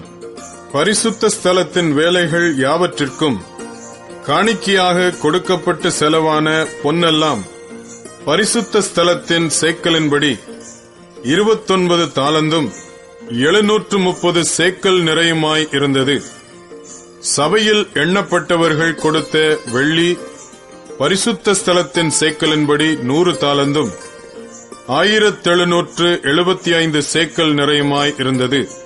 எண்ணப்பட்டவர்களின் தொகையில் சேர்ந்த 20 வயது முதற்கொண்டு அதற்கு மேற்பட்ட 6,03,550 பேர்களில் ஒவ்வொரு தலைக்கு பரிசுத்த ஸ்தலத்தின் சேக்கலின்படி அரை சேக்கல் ஆகிய பெக்கா என்னும் விழுக்காடு சேர்ந்தது. அந்த வெள்ளியில் 100 தாலந்து வெள்ளியினால் பரிசுத்த ஸ்தலத்தின் பாதங்களும் திரையின் பாதங்களும் வார்ப்பிக்கப்பட்டது. பாதத்துக்கு 1 தாலந்து விழுக்காடு, 100 பாதங்களுக்கு 100 தாலந்து செலவாயிற்று. அந்த 1775 சேக்கலால் தூண்களுக்கு பூண்களை பண்ணி அவைகளின் குமிழ்களை தகடுகளால் மூடி அவைகளுக்கு பூண்களை உண்டாக்கினான். காணிக்கையாக செலுத்தப்பட்ட வெண்கலமானது 70 தாலந்தும் 2400 சேக்கல் நிறையுமாய் இருந்தது. அதனாலே ஆசரிப்பு கூடார வாசல் மறைவின் பாதங்களையும் வெண்கல பலிபீடத்தையும் அதன் வெண்கல சல்லடையையும் பலிபீடத்தின் சகல பணிமுட்டுகளையும் சுற்று பிராகாரத்தின் பாதங்களையும் பிராகார வாசல் மறைவின் பாதங்களையும் வாசஸ்தலத்தின் சகல முளைகளையும் சுற்று பிராகாரத்தின் சகல முளைகளையும் பண்ணினான். யாத்திராகமம் 39 அதிகாரம். கர்த்தர் மோசேக்கு கற்பித்தபடியே அவர்கள் இளநீல நூலாலும் இரத்தாம்பர நூலாலும் சிவப்பு நூலாலும் பரிசுத்த ஸ்தலத்தில் ஆராதனை செய்கிறதற்கு வேண்டிய வஸ்திரங்களையும் ஆரோனுக்கு பரிசுத்த வஸ்திரங்களையும் செய்தார்கள். ஏபோத்தை பொன்னினாலும் இளநீல நூலாலும் இரத்தாம்பர நூலாலும் சிவப்பு நூலாலும் திரித்த மெல்லிய பஞ்சு நூலாலும் செய்தான். அந்த பொன்னை இளநீல நூலோடும் இரத்தாம்பர நூலோடும் சிவப்பு நூலோடும் மெல்லிய பஞ்சு நூலோடும் சேர்த்து விசித்திர வேலையாய் நெய்யும்படிக்கு மெல்லிய தகடுகளாய் அடித்து அவைகளை சரிகைகளாக பண்ணினார்கள். 2 தோள்களின் மேலுள்ள அதன் 2 முனைகளையும் சேர்த்தார்கள். அது ஒன்றாய் இணைக்கப்பட்டிருந்தது. அந்த ஏபோத்தின் மேலிருக்கும் விசித்திரமான கச்சை அந்த வேலைக்கு ஒப்பாகவே பொன்னினாலும் இளநீல நூலாலும் இரத்தாம்பர நூலாலும் சிவப்பு நூலாலும் திரித்த மெல்லிய பஞ்சு நூலாலும் கர்த்தர் மோசேக்கு கற்பித்தபடியே செய்யப்பட்டது. இஸ்ரவேல் புத்திரரின் நாமங்களை முத்திரை வெட்டு வேலையாக கோமேதக கற்களில் வெட்டி அவைகளை பொன் குவளைகளில் பதித்தார்கள். கர்த்தர் மோசேக்கு கற்பித்தபடியே அவைகள் இஸ்ரவேல் புத்திரரை குறித்து ஞாபகக்குறி கற்களாயிருக்கும்படி ஏபோத்து தோள்களின் மேல் அவைகளை வைத்தான். மார்பதக்கத்தை ஏபோத்தின் வேலைக்கு ஒத்த விசித்திர வேலையாக பொன்னினாலும் இளநீல நூலாலும் இரத்தாம்பர நூலாலும் சிவப்பு நூலாலும் திரித்த மெல்லிய பஞ்சு நூலாலும் செய்தான். அந்த மார்பதக்கத்தை சதுரமும் இரட்டையுமாய் செய்து 1 ஜான் நீளமும் 1 ஜான் அகலமும் ஆக்கி அதிலே 4 பத்தி இரத்தின கற்களை பதித்தார்கள்.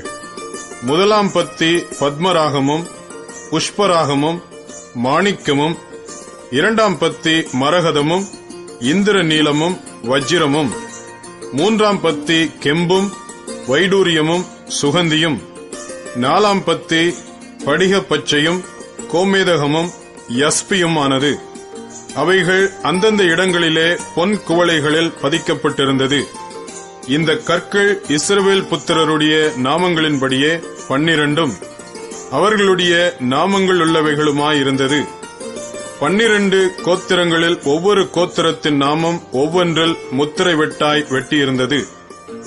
மார்பதக்கத்துக்கு அதன் பக்கங்களிலே பின்னல் வேலையான பசும்பொன் சங்கிலிகளையும் பண்ணி 2 பொன் குவளைகளையும் 2 பொன் வளையங்களையும் செய்து அந்த 2 வளையங்களை மார்பதக்கத்தின் 2 பக்கத்திலும் வைத்து பொன்னினால் செய்த பின்னல் வேலையான அந்த 2 சங்கிலிகளையும் மார்பதக்கத்தின் பக்கங்களில் இருக்கிற 2 வளையங்களிலும் மாட்டி பின்னல் வேலையான அவ்விரண்டு சங்கிலிகளின் 2 நுனிகளையும் ஏபோத்தின் தோள்புறத்து துண்டுகள் மேல் முன்புறத்தில் இருக்கிற 2 குவளைகளிலும் மாட்டினார்கள். பின்னும் 2 வளையங்களை பண்ணி அவைகளை ஏபோத்தின் கீழ்ப்புறத்திற்கு எதிரான மார்பதக்கத்தின் மற்ற 2 பக்கங்களிலும் அதன் ஓரத்தில் வைத்து வேறே 2 பொன் வளையங்களையும் பண்ணி அவைகளை ஏபோத்தின் முன்புறத்தின் 2 கீழ்ப்பக்கங்களில் அதன் இணைப்புக்கு எதிராகவும் ஏபோத்தின் விசித்திரமான கச்சைக்கு மேலாகவும் வைத்து மார்பதக்கம் ஏபோத்தின் விசித்திரமான கச்சைக்கு மேலாக இருக்கும்படிக்கும் ஏபோத்திலிருந்து நீங்கி போகாதபடிக்கும் அதை அதன் வளையங்களால் ஏபோத்தின் வளையங்களோடு இளநீல நாடாவினாலே கர்த்தர் மோசேக்கு கற்பித்தபடியே கட்டினார்கள். ஏபோத்தின் கீழ் அங்கியை முழுவதும் இளநீல நூலால் நெய்தான். அங்கியின் நடுவில் மார்க்கவச துவாரத்துக்கு ஒப்பாக ஒரு துவாரமும் அது கிழியாதபடி அந்த துவாரத்தை சுற்றிலும் ஒரு நாடாவும் தைத்திருந்தது. அங்கியின் கீழ் ஓரங்களில் தொங்கத்தக்கதாக திரித்த இளநீல நூலும் இரத்தாம்பர நூலும் சிவப்பு நூலுமான வேலையாக மாதளம்பழங்களை பண்ணி பசும்பொன்னினால் மணிகளையும் பண்ணி அந்த மணிகளை அங்கியின் ஓரங்களில் சுற்றிலும் மாதளம்பழங்களின் இடையிடையே தொங்க வைத்தார்கள். கர்த்தர் மோசேக்கு கற்பித்தபடியே ஆராதனைக்குரிய அங்கியின் ஓரத்தை சுற்றிலும் ஒரு மணியும் ஒரு மாதளம்பழமும் ஒரு மணியும் ஒரு மாதளம்பழமுமாய் இருந்தது. ஆரோனுக்கும் அவன் குமாரருக்கும் மெல்லிய பஞ்சு நூலால் நெசவு வேலையான அங்கிகளையும் மெல்லிய பஞ்சு நூலால் பாகையையும் அலங்காரமான குல்லாக்களையும் திரித்த மெல்லிய சணல் நூலால் சல்லடங்களையும் திரித்த மெல்லிய பஞ்சு நூலாலும் இளநீல நூலாலும் இரத்தாம்பர நூலாலும் சிவப்பு நூலாலும் சித்திர தையல் வேலையான இடைக்கச்சியையும் கர்த்தர் மோசேக்கு கற்பித்தபடியே செய்தார்கள். பரிசுத்த கிரீடத்தின் பட்டத்தையும் பசும்பொன்னினாலே பண்ணி கர்த்தருக்கு பரிசுத்தம் என்னும் எழுத்துக்களை அதிலே முத்திரை வெட்டாக வெட்டி அதை உயர பாகையின் மேல் கட்டும்படி கர்த்தர் மோசேக்கு கற்பித்தபடியே இளநீல நாடாவினால் கட்டினார்கள். இப்படியே ஆசரிப்பு கூடாரமாகிய வாசஸ்தலத்தின் வேலையெல்லாம் முடிந்தது. கர்த்தர் மோசேக்கு கற்பித்தபடியெல்லாம் இஸ்ரவேல் புத்திரர் செய்தார்கள். பின்பு வாசஸ்தலத்தை மோசேயினிடத்தில் கொண்டு வந்தார்கள். கூடாரத்தையும் அதற்குரிய எல்லா பணிமுட்டுகளையும் அதன் துறடுகளையும் அதன் பலகைகளையும் அதன் தாழ்பாள்களையும் அதன் தூண்களையும் அதன் பாதங்களையும் சிவப்பு தீர்ந்த ஆட்டுக்கடா தோல் மூடியையும் தகசு தோல் மூடியையும் மறைவின் திரைச்சீலையையும் சாட்சி பெட்டியையும் அதன் தண்டுகளையும் கிருபாசனத்தையும் மேஜையையும் அதன் எல்லா பணிமுட்டுகளையும் சமூக தப்பங்களையும் சுத்தமான குத்து விளக்கையும் வரிசையாய் ஒழுங்குபடுத்தப்பட்ட அதன் அகல்களையும் அதன் எல்லா பணிமுட்டுகளையும் வெளிச்சத்திற்கு எண்ணெயையும் பொற்பீடத்தையும் அபிஷேக தைலத்தையும் சுகந்த தூப வர்க்கத்தையும் வாசஸ்தலத்தின் வாசல் தொங்கு திரையையும் வெண்கல பலிபீடத்தையும் அதன் வெண்கல சல்லடையையும் அதன் தண்டுகளையும் அதன் சகல பணிமுட்டுகளையும் தொட்டியையும் அதன் பாதத்தையும் பிராகாரத்தின் தொங்கு திரைகளையும் அதன் தூண்களையும் அதன் பாதங்களையும் பிராகாரத்து வாசல் மறைவையும் அதன் கயிறுகளையும் அதன் முளைகளையும் ஆசரிப்பு கூடாரமான வாசஸ்தலத்தின் வேலை கடுத்த சகல பணிமுட்டுகளையும் பரிசுத்த ஸ்தலத்திலே செய்யும் ஆராதனை கடுத்த வஸ்திரங்களையும் ஆசாரிய ஊழியம் செய்கிற ஆரோனின் பரிசுத்த வஸ்திரங்களையும் அவன் குமாரரின் வஸ்திரங்களையும் கொண்டு வந்தார்கள். கர்த்தர் மோசேக்கு கற்பித்தபடியெல்லாம் இஸ்ரவேல் புத்திரர் சகல வேலைகளையும் செய்தார்கள். மோசே அந்த வேலைகளை எல்லாம் பார்த்தான். கர்த்தர் கற்பித்தபடியே அதை செய்திருந்தார்கள். மோசே அவர்களை ஆசீர்வதித்தான். யாத்திராகமம் 40ஆம் அதிகாரம். கர்த்தர் மோசேயை நோக்கி, நீ 1ஆம் மாதம் 1 தேதியில் ஆசரிப்பு கூடாரத்தின் வாசஸ்தலத்தை ஸ்தாபனம் பண்ணு. அதிலே சாட்சி பெட்டியை வைத்து பெட்டியை திரையினால் மறைத்து மேஜையை கொண்டு வந்து அதில் வைக்க வேண்டியதை கிரமமாய் வைத்து குத்து விளக்கை கொண்டு வந்து அதன் விளக்குகளை ஏற்றி பொன் தூபபீடத்தை சாட்சி பெட்டிக்கு முன்னே வைத்து வாசஸ்தலத்து வாசலின் தொங்கு திரையை தூக்கி வைக்க கடவாய்.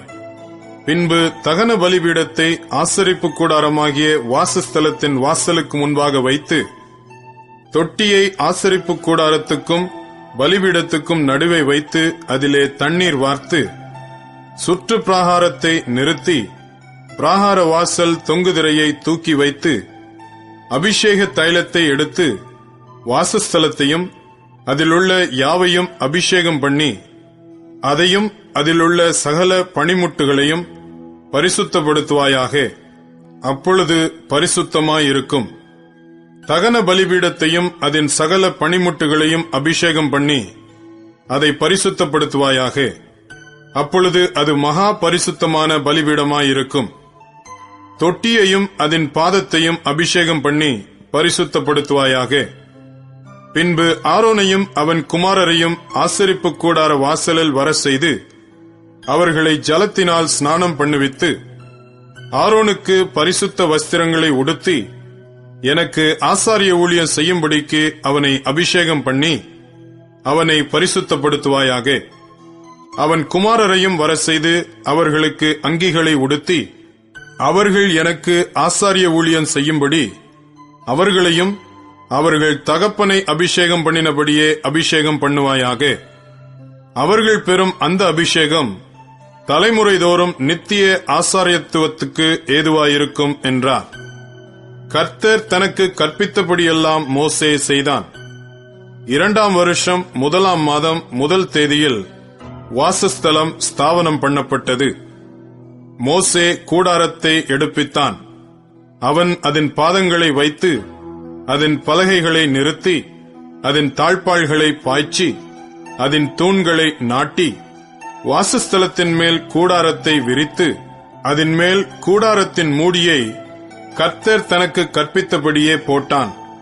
பின்பு கர்த்தர் மோசேக்கு கற்பித்தபடியே சாட்சி பிரமாணத்தை எடுத்து அதை பெட்டியிலே வைத்து பெட்டியில் தண்டுகளை பாய்ச்சி பெட்டியின் மேல் கிருபாசன மூடியை வைத்து பெட்டியை வாசஸ்தலத்துக்குள்ளே கொண்டு போய் மறைவின் திரைச்சீலையை தொங்க வைத்து சாட்சி பெட்டியை மறைத்து வைத்தான்.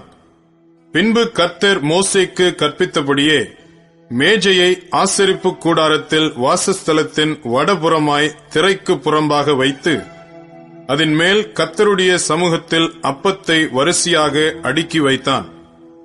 பின்பு கர்த்தர் மோசேக்கு கற்பித்தபடியே குத்து விளக்கை ஆசரிப்பு கூடாரத்தில் மேஜைக்கு எதிராக வாசஸ்தலத்தின் தென்புறத்திலே வைத்து கர்த்தருடைய சந்நிதியில் விளக்குகளை ஏற்றினான். பின்பு கர்த்தர் மோசேக்கு கற்பித்தபடியே ஆசரிப்பு கூடாரத்தில் திரைக்கு முன்பாக பொற்பீடத்தை வைத்து அதன் மேல் சுகந்த வர்க்கத்தினால் தூபங்காட்டினான். பின்பு கர்த்தர் மோசேக்கு கற்பித்தபடியே வாசஸ்தலத்தின் தொங்கு திரையை தூக்கி வைத்து தகன பலிபீடத்தை ஆசரிப்பு கூடாரமான வாசஸ்தலத்தின் வாசலுக்கு முன்பாக வைத்து அதன் மேல் சர்வாங்க தகன பலியையும் போஜன பலியையும் செலுத்தினான். அவன் ஆசரிப்பு கூடாரத்துக்கும் பலிபீடத்துக்கும் நடுவே தொட்டியை வைத்து கழுவுகிறதற்கு அதிலே தண்ணீர் வார்த்தான். அவ்விடத்திலே மோசேயும் ஆரோனும் அவன் குமாரரும் தங்கள் கைகளையும் கால்களையும் கழுவினார்கள். கர்த்தர் மோசேக்கு கற்பித்தபடியே அவர்கள் ஆசரிப்பு கூடாரத்துக்குள்ளே பிரவேசிக்கிற போதும் பலிபீட தண்டையில் சேருகிற போதும் அவர்கள் கழுவிக் கொள்வார்கள். பின்பு அவன் வாசஸ்தலத்தையும் பலிபீடத்தையும் சுற்றி பிராகாரத்தை நிறுத்தி பிராகாரத்தின் தொங்கு திரையை தொங்க வைத்தான். இவ்விதமாய் மோசே வேலையை முடித்தான். அப்பொழுது ஒரு மேகம் ஆசரிப்பு கூடாரத்தை மூடினது. கர்த்தருடைய மகிமை வாசஸ்தலத்தை நிரப்பிற்று.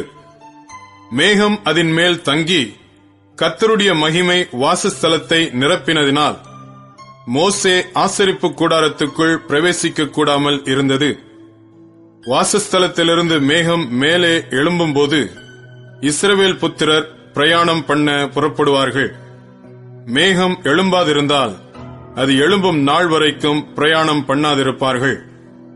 இஸ்ரவேல் வம்சத்தார் பண்ணும் எல்லா பிரயாணங்களிலும் அவர்கள் எல்லாருடைய கண்களுக்கும் பிரத்யட்சமாக பகலில் கர்த்தருடைய மேகமும் இரவில் அக்கினியும் வாசஸ்தலத்தின் மேல் தங்கியிருந்தது. லேவியராகமம் 1 அதிகாரம்.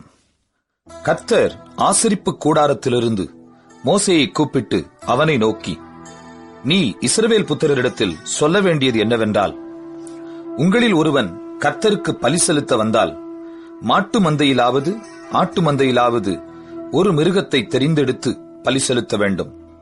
அவன் செலுத்துவது மாட்டு மந்தையிலிருந்து எடுக்கப்பட்ட சர்வாங்க தகன பலியானால் அவன் பழுதற்ற ஒரு காளையை செலுத்துவானாக. கர்த்தருடைய சந்நிதியில் தான் அங்கீகரிக்கப்படும்படி அவன் அதை ஆசரிப்பு கூடார வாசலில் கொண்டு வந்து, அது தன் பாவ நிவிர்த்திக்கென்று அங்கீகரிக்கப்படும்படி தன் கையை அதன் தலையின் மேல் வைத்து கர்த்தருடைய சந்நிதியில் அந்த காளையை கொல்லக்கடவன். அப்பொழுது ஆரோனின் குமாரராகிய ஆசாரியர்கள் அதன் இரத்தத்தை எடுத்து அதை ஆசரிப்பு கூடார வாசலில் இருக்கிற பலிபீடத்தின் மேல் சுற்றிலும் தெளிக்க கடவர்கள். பின்பு அவன் அந்த சர்வாங்க தகன பலியை தோலுரித்து அதை சந்து சந்தாக துண்டிக்க கடவன். அப்பொழுது ஆசாரியனாகிய ஆரோனின் குமாரர் பலிபீடத்தின் மேல் அக்கினியை போட்டு அக்கினியின் மேல் கட்டைகளை அடுக்கி அவன் குமாரராகிய ஆசாரியர்கள் துண்டங்களையும் தலையையும் கொழுப்பையும் பலிபீடத்திலுள்ள அக்கினியில் இருக்கிற கட்டைகளின் மேல் அடுக்கி வைக்க கடவர்கள். அதன் குடல்களையும் தொடைகளையும் அவன் தண்ணீரினால் கழுவுவானாக. அவைகளையெல்லாம் ஆசாரியன் பலிபீடத்தின் மேல் சர்வாங்க தகன பலியாக தகனிக்க கடவன். இது கர்த்தருக்கு சுகந்த வாசனையான தகன பலி. அவன் செலுத்துவது செம்மறியாட்டு மந்தையிலுள்ள ஆடுகளிலாவது வெள்ளாட்டு மந்தையிலுள்ள ஆடுகளிலாவது எடுக்கப்பட்ட சர்வாங்க தகன பலியானால் பழுதற்ற ஒரு கடாவை கொண்டு வந்து கர்த்தருடைய சந்நிதியில் பலிபீடத்தின் வடபுறத்தில் அதை கொல்ல கடவன். அப்பொழுது ஆரோனின் குமாரராகிய ஆசாரியர்கள் அதன் இரத்தத்தை பலிபீடத்தின் மேல் சுற்றிலும் தெளிக்க கடவர்கள். பின்பு அவன் அதை சந்து சந்தாக துண்டித்து அதன் தலையையும் கொழுப்பையும் கூட வைப்பானாக. அவைகளை ஆசாரியன் பலிபீடத்திலுள்ள அக்கினியில் இருக்கிற கட்டைகளின் மேல் அடுக்கி வைக்க கடவன். குடல்களையும் தொடைகளையும் அவன் தண்ணீரினால் கழுவுவானாக. அவைகளையெல்லாம் ஆசாரியன் கொண்டு வந்து பலிபீடத்தின் மேல் தகனிக்க கடவன். இது சர்வாங்க தகன பலி. இது கர்த்தருக்கு சுகந்த வாசனையான தகன பலி. அவன் கர்த்தருக்கு செலுத்துவது பறவைகளிலிருந்து எடுக்கப்பட்ட சர்வாங்க தகன பலியானால் காட்டு புறாக்களிலாவது புறா குஞ்சுகளிலாவது எடுத்து செலுத்த கடவன். அதை ஆசாரியன் பலிபீடத் தண்டையில் கொண்டு வந்து அதன் தலையை கிள்ளி பலிபீடத்தில் தகனித்து அதன் இரத்தத்தை பலிபீடத்தின் பக்கத்தில் சிந்தவிட்டு அதன் இறைப்பையை அதன் மலத்தோடும் கூட எடுத்து அதை பலிபீடத் தண்டையில் கீழ்ப்புறமாக சாம்பல் இருக்கிற இடத்திலே எரிந்துவிட்டு பின்பு அதன் செட்டைகளுடன் அதை இரண்டாக்காமல் பிளப்பானாக. பின்பு ஆசாரியன் அதை பலிபீடத்திலுள்ள அக்கினியில் இருக்கிற கட்டைகளின் மேல் தகனிக்க கடவன். இது சர்வாங்க தகன பலி. இது கர்த்தருக்கு சுகந்த வாசனையான தகன பலி. லேவியராகமம் 2 அதிகாரம். ஒருவன் போஜன பலியாகிய காணிக்கையை கர்த்தருக்கு செலுத்த வேண்டுமானால் அவன் காணிக்கை மெல்லிய மாவாயிருப்பதாக. அவன் அதன் மேல் எண்ணெய் வார்த்து அதன் மேல் தூபவர்க்கம் போட்டு அதை ஆரோனின் குமாரராகிய ஆசாரியர்களிடத்தில் கொண்டு வருவானாக. அப்பொழுது ஆசாரியன் அந்த மாவிலும் எண்ணெயிலும் ஒரு கைப்பிடி நிறைய தூபவர்க்கம் எல்லாவற்றோடும் எடுத்து அதை பலிபீடத்தின் மேல் ஞாபகக்குறியாக தகனிக்க கடவன். அது கர்த்தருக்கு சுகந்த வாசனையான தகன பலி. அந்த போஜன பலியில் மீதியாயிருப்பது ஆரோனையும் அவன் குமாரரையும் சேரும். கர்த்தருக்கு இடும் தகன பலிகளில் இது மகா பரிசுத்தமானது. நீ படைப்பது அடுப்பில் பாகம் பண்ணப்பட்ட போஜன பலியானால் அது எண்ணெயிலே பிசைந்த மெல்லிய மாவினால் செய்த புளிப்பில்லா அதிரசங்களாயாவது எண்ணெய் பூசப்பட்ட புளிப்பில்லா அடைகளாயாவது இருப்பதாக. நீ படைப்பது தட்டையான சட்டியில் பாகம் பண்ணப்பட்ட போஜன பலியானால் அது எண்ணெயிலே பிசைந்த புளிப்பில்லா மெல்லிய மாவினால் செய்யப்பட்டதாயிருப்பதாக. அதை துண்டு துண்டாக பிட்டு அதின்மேல் எண்ணெய் வார்ப்பாயாக. இது ஒரு போஜன பலி. நீ படைப்பது பொரிக்குஞ் சட்டியில் பாகம் பண்ணப்பட்ட போஜன பலியானால் அது எண்ணெயிலே பிசைந்த மெல்லிய மாவினால் செய்யப்படுவதாக. இப்படி செய்யப்பட்ட போஜன பலியை கர்த்தருக்கு செலுத்துவாயாக. அது ஆசாரியனிடத்தில் கொண்டு வரப்படும் போது அவன் அதை பலிபீடத் தண்டையில் கொண்டு வந்து அந்த போஜன பலியிலிருந்து ஆசாரியன் ஞாபகக்குறியாக ஒரு பங்கை எடுத்து பலிபீடத்தின் மேல் தகனிக்க கடவன். இது கர்த்தருக்கு சுகந்த வாசனையான தகன பலி. இந்த போஜன பலியில் மீதியானது ஆரோனையும் அவன் குமாரரையும் சேரும். கர்த்தருக்கு இடும் தகனங்களில் இது மகா பரிசுத்தமானது. நீங்கள் கர்த்தருக்கு செலுத்தும் எந்த போஜன பலியும் புளித்த மாவினால் செய்யப்படாதிருப்பதாக. புளித்த மாவுள்ளதொன்றையும் தேனுள்ளதொன்றையும் கர்த்தருக்கு தகன பலியாக தகனிக்க வேண்டாம். முதற்கனிகளை காணிக்கையாக கொண்டு வந்து அவைகளை கர்த்தருக்கு செலுத்தலாம். ஆனாலும் பலிபீடத்தின் மேல் அவைகள் சுகந்த வாசனையாக தகனிக்கப்படலாகாது. நீ படைக்கிற எந்த போஜன பலியும் உப்பினால் சாரமாக்கப்படுவதாக. உன் தேவனுடைய உடன்படிக்கையின் உப்பை உன் போஜன பலியிலே குறையவிடாமல் நீ படைப்பது எல்லாவற்றோடும் உப்பையும் படைப்பாயாக. முதற் பலன்களை போஜன பலியாக நீ கர்த்தருக்கு செலுத்த வந்தால் நிறைந்த பச்சையான கதிர்களை நெருப்பிலே வாட்டி உதிர்த்து அதை உன் முதற் பலனின் போஜன பலியாக கொண்டு வர கடவாய். அதின்மேல் எண்ணெய் வார்த்து அதின்மேல் தூப வர்க்கத்தை போடுவாயாக. இது ஒரு போஜன பலி. பின்பு ஆசாரியன் உதிர்த்த தானியத்திலும் எண்ணெயிலும் எடுத்து ஞாபகக்குறியான பங்கை அதன் தூபவர்க்கம் எல்லாவற்றோடும் கூட தகனிக்க கடவன். இது கர்த்தருக்கு இடும் தகன பலி. லேவியராகமம் 3ஆம் அதிகாரம். ஒருவன் சமாதான பலியை படைக்க வேண்டுமென்று மாட்டு மந்தையில் எடுத்துச் செலுத்துவானாகில் அது காளையானாலும் சரி பசுவானாலும் சரி பழுதற்றிருப்பதை கர்த்தருடைய சந்நிதியில் செலுத்த கடவன். அவன் தன் பலியின் தலைமேல் தன் கையை வைத்து ஆசரிப்பு கூடார வாசலுக்கு முன்பாக அதை கொல்லக் கடவன். அப்பொழுது ஆரோனின் குமாரராகிய ஆசாரியர் அதன் இரத்தத்தை பலிபீடத்தின் மேல் சுற்றிலும் தெளிக்க கடவர்கள். பின்பு சமாதான பலியிலே குடல்களை மூடிய கொழுப்பையும் குடல்களிலுள்ள கொழுப்பு முழுவதையும் 2 குண்டிக்காய்களையும் அவைகளின் மேல் சிறு குடல்களினிடத்தில் இருக்கிற கொழுப்பையும் குண்டிக்காய்களோடே கூட கல்லீரலின் மேல் இருக்கிற ஜவ்வையும் எடுத்து கர்த்தருக்கு தகன பலியாக செலுத்துவானாக. அதை ஆரோனின் குமாரர் பலிபீடத்து அக்கினியிலுள்ள கட்டைகளின் மேல் போட்டிருக்கும் சர்வாங்க தகன பலியின் மீதில் போட்டு தகனிக்க கடவர்கள். இது கர்த்தருக்கு சுகந்த வாசனையான தகன பலி.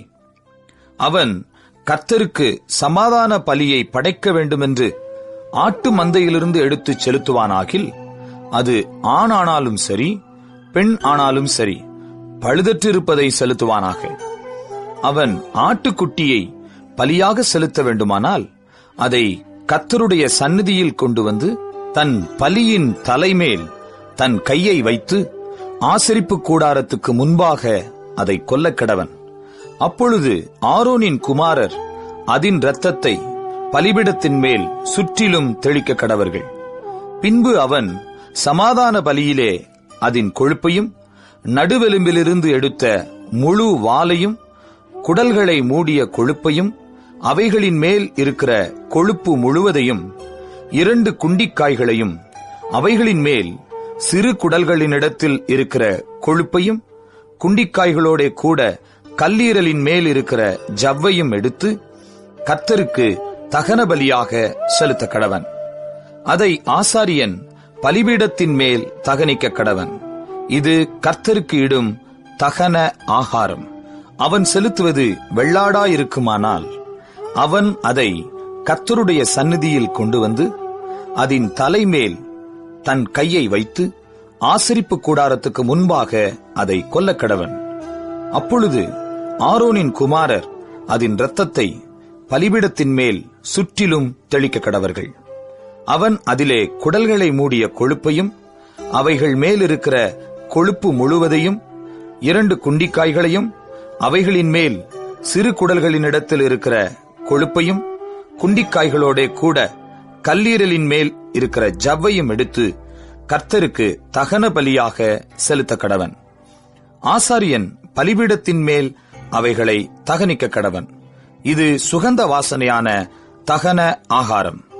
கொழுப்பு முழுவதும் கர்த்தருடையது. கொழுப்பையாவது இரத்தத்தையாவது நீங்கள் புசிக்கலாகாது. இது உங்கள் வாசஸ்தலங்கள் எங்கும் உங்கள் தலைமுறை தோறும் நித்திய கட்டளையாயிருக்கும் என்று சொல் என்றார். லேவியராகமம் 4ஆம் அதிகாரம்.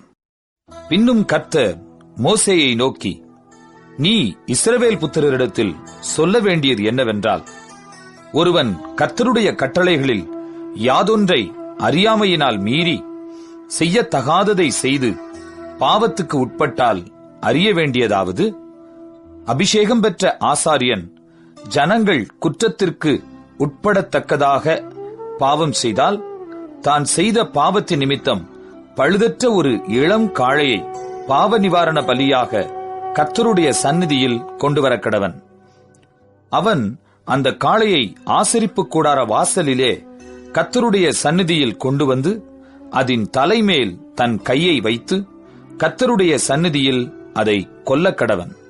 அப்பொழுது அபிஷேகம் பெற்ற ஆசாரியன் அந்த காளையின் இரத்தத்தில் கொஞ்சம் எடுத்து அதை ஆசரிப்பு கூடாரத்தில் கொண்டு வந்து தன் விரலை இரத்தத்தில் தோய்த்து பரிசுத்த ஸ்தலத்தின் திரைக்கு எதிரே கர்த்தருடைய சந்நிதியில் 7 தரம் தெளிக்க கடவன்.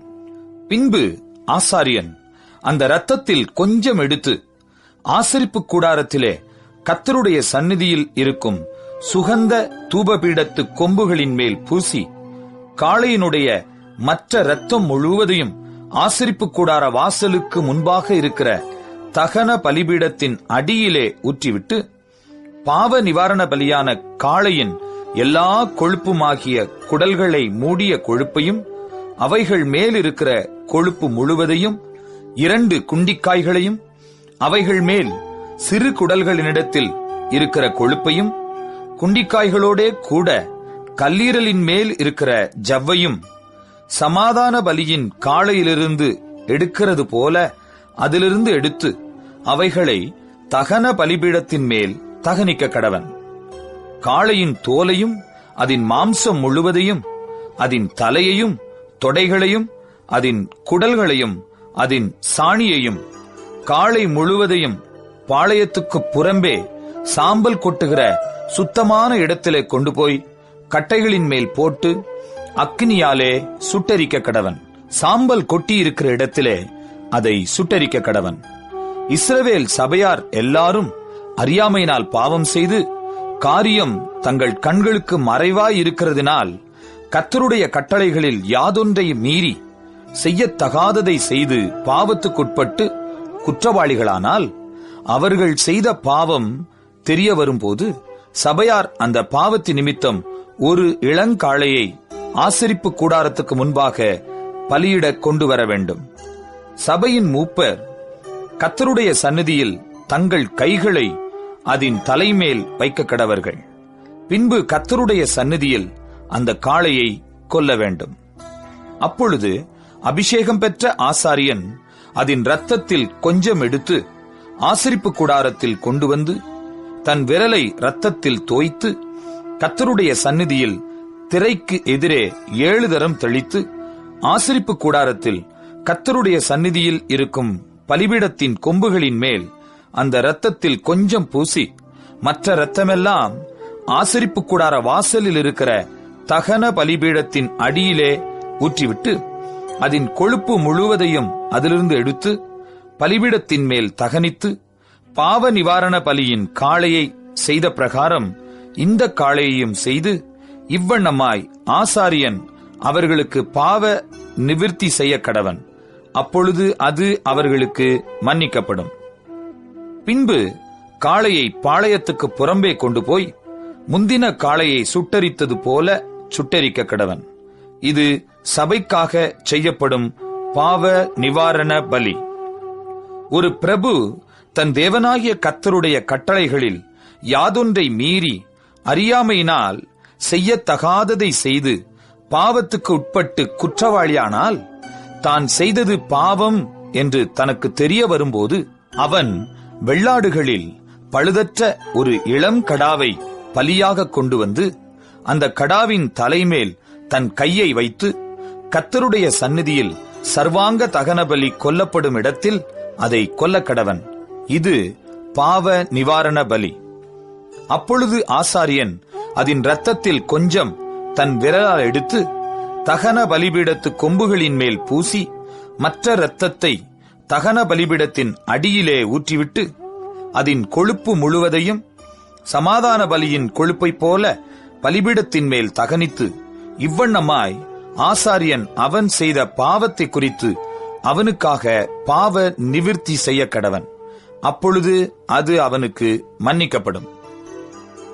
சாதாரண ஜனங்களில் ஒருவன் அறியாமையினால் கர்த்தரின் கட்டளைகளில் யாதொன்றை மீறி செய்யத்தகாததை செய்து பாவத்துக்குட்பட்டு குற்றவாளியானால், தான் செய்தது பாவம் என்று தனக்கு தெரிய வரும்போது, அவன் தான் செய்த பாவத்தின் நிமித்தம் வெள்ளாடுகளில் பழுதற்ற ஒரு பெண் குட்டியை பலியாக கொண்டு வந்து பாவ நிவாரண பலியின் தலைமேல் தன் கையை வைத்து சர்வாங்க தகன பலியிடும் இடத்தில் அந்த பாவ நிவாரண பலியை கொல்லக்கடவன். அப்பொழுது ஆசாரியன் அதன் இரத்தத்தில் கொஞ்சம் தன் விரலால் எடுத்து தகன பலிபீடத்து கொம்புகளின் மேல் பூசி, மற்ற இரத்தமெல்லாம் பலிபீடத்தின் அடியிலே ஊற்றிவிட்டு, சமாதான பலியிலிருந்து கொழுப்பை எடுப்பது போல அதன் கொழுப்பு முழுவதையும் எடுத்து ஆசாரியன் பலிபீடத்தின் மேல் கர்த்தருக்கு சுகந்த வாசனையாக தகனித்து, இவ்வண்ணமாய் அவனுக்கு பாவ நிவிர்த்தி செய்ய கடவன். அப்பொழுது அது அவனுக்கு மன்னிக்கப்படும். அவன் பாவ நிவாரண பலியாக ஒரு ஆட்டுக்குட்டியை கொண்டு வருவானாகில், பழுதற்ற பெண்குட்டியை கொண்டு வந்து அந்த பாவ நிவாரண பலியின் தலைமேல் தன் கையை வைத்து சர்வாங்க தகன பலி கொல்லப்படும் இடத்தில் அதை பாவ நிவாரண பலியாக கொல்லக்கடவன். அப்பொழுது ஆசாரியன் அந்த பாவ நிவாரண பலியின் இரத்தத்தில் கொஞ்சம் தன் விரலால் எடுத்து தகன பலிபீடத்து கொம்புகளின் மேல் பூசி, மற்ற இரத்தமெல்லாம் பலிபீடத்தின் அடியிலே ஊற்றிவிட்டு, சமாதான பலியான ஆட்டுக்குட்டியின் கொழுப்பை எடுக்கிறது போல அதன் கொழுப்பு முழுவதையும் எடுத்து கர்த்தருக்கு இடப்படும் தகன பலிகளைப் போல பலிபீடத்தின் மேல் ஆசாரியன் தகனிக்க வேண்டும். இவ்வண்ணமாய் அவன் செய்த பாவத்துக்கு ஆசாரியன் பாவ நிவிர்த்தி செய்ய கடவன். அப்பொழுது அது அவனுக்கு மன்னிக்கப்படும். லேவியராகமம் 5ஆம் அதிகாரம். சாட்சியாகிய ஒருவன் இடப்பட்ட ஆணையை கேட்டிருந்தும் தான் கண்டதையும் அறிந்ததையும் தெரிவியாதிருந்து பாவம் செய்தால் அவன் தன் அக்கிரமத்தை சுமப்பான். அசுத்தமான காட்டு மிருகத்தின் உடலையாவது, அசுத்தமான நாட்டு மிருகத்தின் உடலையாவது, அசுத்தமான ஊரும் பிராணிகளின் உடலையாவது, இவ்வித அசுத்தமான யாதொரு வஸ்துவையாவது ஒருவன் அறியாமல் தொட்டால் அவன் தீட்டும் குற்றமும் உள்ளவனாவான். அல்லது எந்த அசுத்தத்தினாலாகிலும் தீட்டுப்பட்ட ஒரு மனிதனை ஒருவன் அறியாமல் தொட்டு பின்பு அதை அறிந்து கொண்டால் அவன் குற்றமுள்ளவனாவான். மனிதர் பதறி ஆணையிடும் எந்த காரியத்திலானாலும் ஒருவன் தீமை செய்கிறதற்காவது நன்மை செய்கிறதற்காவது தன் மனம் அறியாமல் தன் உதடுகளினால் பதறி ஆணையிட்டு பின்பு அவன் அதை அறிந்து கொண்டால் அதை குறித்து குற்றமுள்ளவனாவான். இப்படிப்பட்டவைகள் ஒன்றில் ஒருவன் குற்றமுள்ளவனாகும்போது அவன் தான் செய்தது பாவம் என்று அறிக்கையிட்டு தான் செய்த பாவத்துக்கு பாவ நிவாரண பலியாக ஆடுகளிலாவது வெள்ளாடுகளிலாவது ஒரு பெண் குட்டியை குற்ற நிவாரண பலியாக கர்த்தருடைய சந்நிதியில் கொண்டு வர வேண்டும். அதனாலே ஆசாரியன் அவன் செய்த பாவத்தை குறித்து அவனுக்காக பாவ நிவிர்த்தி செய்ய கடவன். ஆட்டுக்குட்டியை கொண்டு வர அவனுக்கு சக்தி இல்லாதிருந்தால் அவன் செய்த குற்றத்தின் நிமித்தம் 2 காட்டுப்புறாக்களையாவது 2 புறா குஞ்சுகளையாவது ஒன்றை பாவ நிவாரண பலியாகவும் மற்றொன்றை சர்வாங்க தகன பலியாகவும் கர்த்தருடைய சந்நிதியில் கொண்டு வர கடவன். அவைகளை ஆசாரியனிடத்தில் கொண்டு வருவானாக. அவன் பாவ நிவாரண பலிக்கானதை முன்னே செலுத்தி அதன் தலையை அதன் கழுத்தினிடத்தில் கிள்ளி அதை இரண்டாக்காமல் வைத்து அதன் இரத்தத்தில் கொஞ்சம் எடுத்து பலிபீடத்தின் பக்கத்தில் தெளித்து மீதியான இரத்தத்தை பலிபீடத்தின் அடியிலே வடிய விடுவானாக. இது பாவ நிவாரண பலி. மற்றதை நியமத்தின்படியே அவன் தகன பலியாய் செலுத்த கடவன். இவ்விதமாக அவன் செய்த பாவத்தை ஆசாரியன் நிவிர்த்தி செய்ய கடவன். அப்பொழுது அது அவனுக்கு மன்னிக்கப்படும். 2 காட்டுப்புறாக்களையாவது 2 புறா குஞ்சுகளையாவது கொண்டு வர அவனுக்கு சக்தி இல்லாதிருந்தால், பாவம் செய்தவன் பாவ நிவாரணத்துக்காக 1 எப்பா அளவான மெல்லிய மாவிலே 10 1 பங்கை தன் காணிக்கையாக கொண்டு வருவானாக. அது பாவ நிவாரண பலியா இருப்பதினால் அதன் மேல் எண்ணெய் வார்க்காமலும் தூப வர்க்கம் போடாமலும் இருந்து அதை ஆசாரியனிடத்தில் கொண்டு வர வேண்டும். அதிலே ஆசாரியன் ஞாபகக்குறியான பங்காக தன் கைப்பிடி நிறைய எடுத்து கர்த்தருக்கு இடும் தகன பலிகளைப் போல பலிபீடத்தின் மேல் தகனிக்க கடவன். இது பாவ நிவாரண பலி.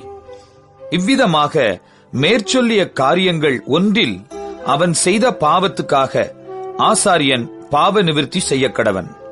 அப்பொழுது அது அவனுக்கு மன்னிக்கப்படும். மீதியானது போஜன பலியைப் போல ஆசாரியனை சேரும் என்றார். பின்னும் கர்த்தர் மோசேயை நோக்கி, ஒருவன் கர்த்தருக்குரிய பரிசுத்தமானவைகளில் குற்றம் செய்து அறியாமையினால் பாவத்துக்குட்பட்டால் அவன் தன் குற்றத்தின் நிமித்தம் பரிசுத்த ஸ்தலத்து சேக்கல் கணக்கின்படியே நீ அவன் மேல் சுமத்தும் அபராதம் எவ்வளவோ அவ்வளவு வெள்ளிச்சேக்கல் பெறும் பழுதற்ற ஒரு ஆட்டுக்கடாவை குற்ற நிவாரண பலியாக கர்த்தருடைய சந்நிதியில் கொண்டு வந்து பரிசுத்தமானதை குறித்து தான் செய்த தப்பிதத்தினால் உண்டான நஷ்டத்தை செலுத்தி அதனோடு 5 1 பங்கை அதிகமாக கூட்டி ஆசாரியனுக்கு கொடுப்பானாக. குற்ற நிவாரண பலியாகிய ஆட்டுக்கடாவினாலே அவனுக்காக ஆசாரியன் பாவ நிவிர்த்தி செய்ய கடவன். அப்பொழுது அது அவனுக்கு மன்னிக்கப்படும். ஒருவன் செய்யத்தகாதென்று கர்த்தருடைய கட்டளைகளினால் விலக்கப்பட்ட யாதொன்றை செய்து பாவத்துக்குட்பட்டால் அதை அவன் அறியாமையினால் செய்தாலும் அவன் குற்றமுள்ளவனாயிருந்து தன் அக்கிரமத்தை சுமப்பான். அதிநிமித்தம் அவன் குற்ற நிவாரண பலியாக உன் மதிப்புக்கு சரியான பழுதற்ற ஒரு ஆட்டுக்கடாவை ஆசாரியனிடத்தில் கொண்டு வருவானாக. அவன் அறியாமல் செய்த தப்பிதத்தை ஆசாரியன் அவனுக்காக நிவிர்த்தி செய்ய கடவன். அப்பொழுது அது அவனுக்கு மன்னிக்கப்படும். இது குற்ற நிவாரண பலி. அவன் கர்த்தருக்கு விரோதமாய் குற்றம் செய்தான் என்பது நிச்சயம் என்றார். லேவியராகமம் 6ஆம் அதிகாரம்.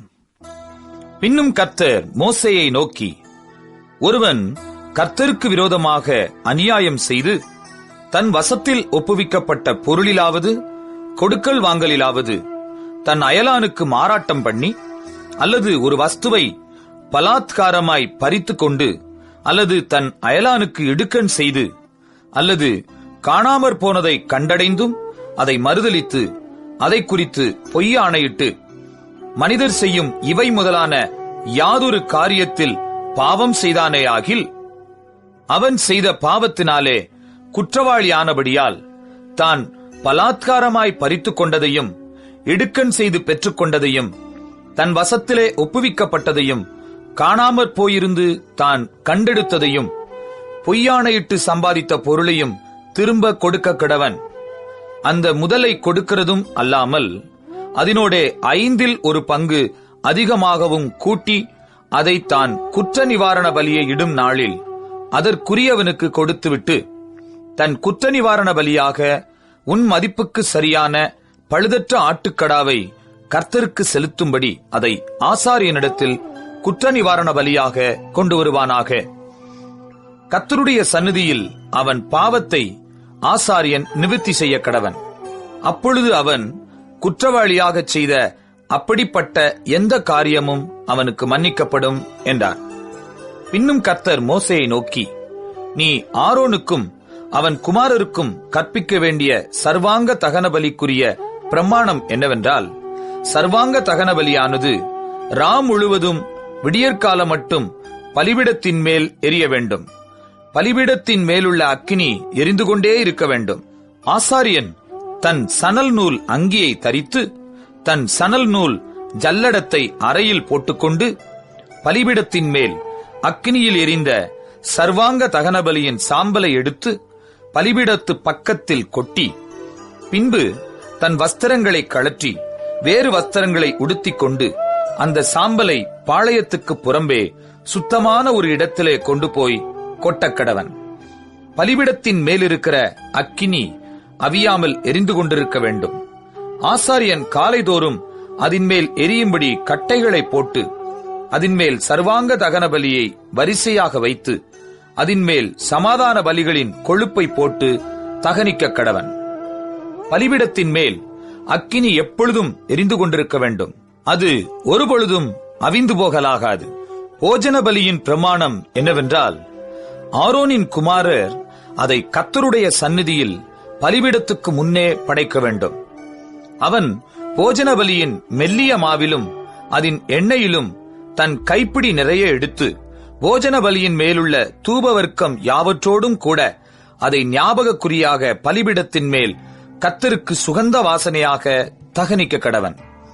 அதில் மீதியானதை ஆரோனும் அவன் குமாரரும் புசிப்பார்களாக. அது புளிப்பில்லா அப்பத்துடன் பரிசுத்த ஸ்தலத்தில் புசிக்கப்பட கடவது. ஆசரிப்பு கூடாரத்தின் பிரகாரத்தில் அதை புசிக்க வேண்டும்.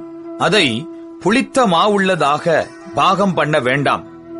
அது எனக்கு இடப்படும் தகனங்களில் நான் அவர்களுக்கு கொடுத்த அவர்களுடைய பங்கு. அது பாவ நிவாரண பலியைப் போலும் குற்ற நிவாரண பலியைப் போலும் மகா பரிசுத்தமானது. ஆரோனின் பிள்ளைகளில் ஆண்மக்கள் யாவரும் அதை புசிப்பார்களாக. கர்த்தருக்கு இடப்படும் தகன பலிகளில் அது உங்கள் தலைமுறை தோறும் நித்திய கட்டளையாய் இருக்க கடவது. அவைகளை தொடுகிறவன் எவனும் பரிசுத்தமாய் இருப்பான் என்று சொல் என்றார். பின்னும் கர்த்தர் மோசேயை நோக்கி, ஆரோன் அபிஷேகம் பண்ணப்படும் நாளில் அவனும் அவன் குமாரரும் கர்த்தருக்கு செலுத்த வேண்டிய படைப்பு என்னவென்றால், ஒரு எப்பா அளவான மெல்லிய மாவிலே 10 பங்கை காலையில் பாதியும் மாலையில் பாதியும் நித்திய போஜன பலியாக செலுத்த கடவர்கள். அது சட்டியிலே எண்ணெய் விட்டு பாகம் பண்ணப்பட கடவது. பாகம் பண்ணப்பட்ட பின்பு அதை கொண்டு வந்து போஜன பலியாக பாகம் பண்ணப்பட்ட துண்டுகளை கர்த்தருக்கு சுகந்த வாசனையாக படைக்க கடவாய். அவன் குமாரரில் அவனுடைய ஸ்தலத்திலே அபிஷேகம் பண்ணப்படுகிற ஆசாரியனும் அப்படியே செய்ய கடவன். அது முழுவதும் தகனிக்கப்பட வேண்டும். அது கர்த்தர் நியமித்த நித்திய கட்டளை. ஆசாரியனுக்காக இடப்படும் எந்த போஜன பலியும் புசிக்கப்படாமல் முழுவதும் தகனிக்கப்பட வேண்டும் என்றார். பின்னும் கர்த்தர் மோசேயை நோக்கி, நீ ஆரோனோடும் அவன் குமாரரோடும் சொல்ல வேண்டியதாவது, பாவ நிவாரண பலியின் பிரமாணம் என்னவென்றால், சர்வாங்க தகன பலி கொல்லப்படும் இடத்தில் பாவ நிவாரண பலியும் கர்த்தருடைய சந்நிதியில் கொல்லப்பட கடவது. அது மகா பரிசுத்தமானது. பாவ நிவிர்த்தி செய்ய அதை பலியிடுகிற ஆசாரியன் அதை புசிக்க கடவன். ஆசரிப்பு கூடாரத்தின் பிரகாரமாகிய பரிசுத்த ஸ்தலத்திலே அது புசிக்கப்பட வேண்டும். அதன் மாம்சத்தில் படுகிறது எதுவும் பரிசுத்தமாயிருக்கும். அதன் இரத்தத்திலே கொஞ்சம் ஒரு வஸ்திரத்தில் தெரித்ததானால் இரத்தம் தெரித்த வஸ்திரத்தை பரிசுத்த ஸ்தலத்தில் கழுவ வேண்டும். அது சமைக்கப்பட்ட மண்பாண்டம் உடைக்கப்பட வேண்டும். செப்பு பானையில் சமைக்கப்பட்டதானால் அது விளக்கப்பட்டு தண்ணீரில் கழுவப்பட வேண்டும். ஆசாரியரில் ஆண்மக்கள் யாவரும் அதை புசிப்பார்களாக. அது மகா பரிசுத்தமானது. எந்த பாவ நிவாரண பலியின் இரத்தத்தில் கொஞ்சம் பரிசுத்த ஸ்தலத்தில் பாவ நிவிர்த்தியின் பொருட்டு ஆசரிப்பு கூடாரத்திற்குள்ளே கொண்டு வரப்பட்டதோ அந்த பலி புசிக்கப்படலாகாது. அது அக்னியிலே தகனிக்கப்பட வேண்டும். லேவியராகமம் 7ஆம் அதிகாரம். குற்ற நிவாரண பலியின் பிரமாணம் என்னவென்றால், அது மகா பரிசுத்தமானது. சர்வாங்க தகன பலி கொல்லப்படும் இடத்தில் குற்ற நிவாரண பலியும் கொல்லப்பட வேண்டும்.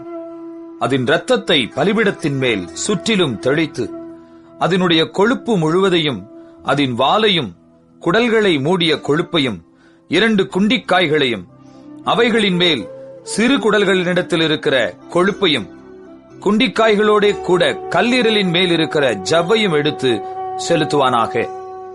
இவைகளை ஆசாரியன் பலிபீடத்தின் மேல் கர்த்தருக்கு தகன பலியாக தகனிக்க கடவன். அது குற்ற நிவாரண பலி. ஆசாரியரில் ஆண் மக்கள் யாவரும் அதை புசிப்பார்களாக. அது பரிசுத்த ஸ்தலத்தில் புசிக்கப்பட வேண்டும். அது மகா பரிசுத்தமானது. பாவ நிவாரண பலி எப்படியோ குற்ற நிவாரண பலியும் அப்படியே. அவ்விரண்டிற்கும் பிரமாணம் ஒன்றே. அதனாலே பாவ நிவிர்த்தி செய்த ஆசாரியனை அது சேரும். ஒருவனுடைய சர்வாங்க தகன பலியை செலுத்தின ஆசாரியன் தான் செலுத்தின தகன பலியின் தோலை தனக்காக வைத்துக் கொள்ள வேண்டும். அடுப்பிலே பாகம் பண்ணப்பட்டதும் சட்டியிலும் தட்டின் மேலும் சமைக்கப்பட்டதுமான போஜன பலி யாவும் அதை செலுத்துகிற ஆசாரியனுடையவைகளாயிருக்கும். எண்ணெயிலே பிசைந்ததும் எண்ணெயிலே பிசையாததுமான சகல போஜன பலியும் ஆரோனுடைய குமாரர் யாவருக்கும் சரிபங்காகச் சேர வேண்டும். கர்த்தருக்கு செலுத்துகிற சமாதான பலிகளின் பிரமாணம் என்னவென்றால், அதை ஸ்தோத்திரத்துக்காக செலுத்துவானானால் அவன் ஸ்தோத்திர பலியோடும் கூட எண்ணெயிலே பிசைந்த புளிப்பில்லா அதிரசங்களையும், எண்ணெய் பூசப்பட்ட புளிப்பில்லா அடைகளையும், எண்ணெயிலே பிசைந்து வறுக்கப்பட்ட மெல்லிய மாவினால் செய்த அதிரசங்களையும் படைக்க கடவன்.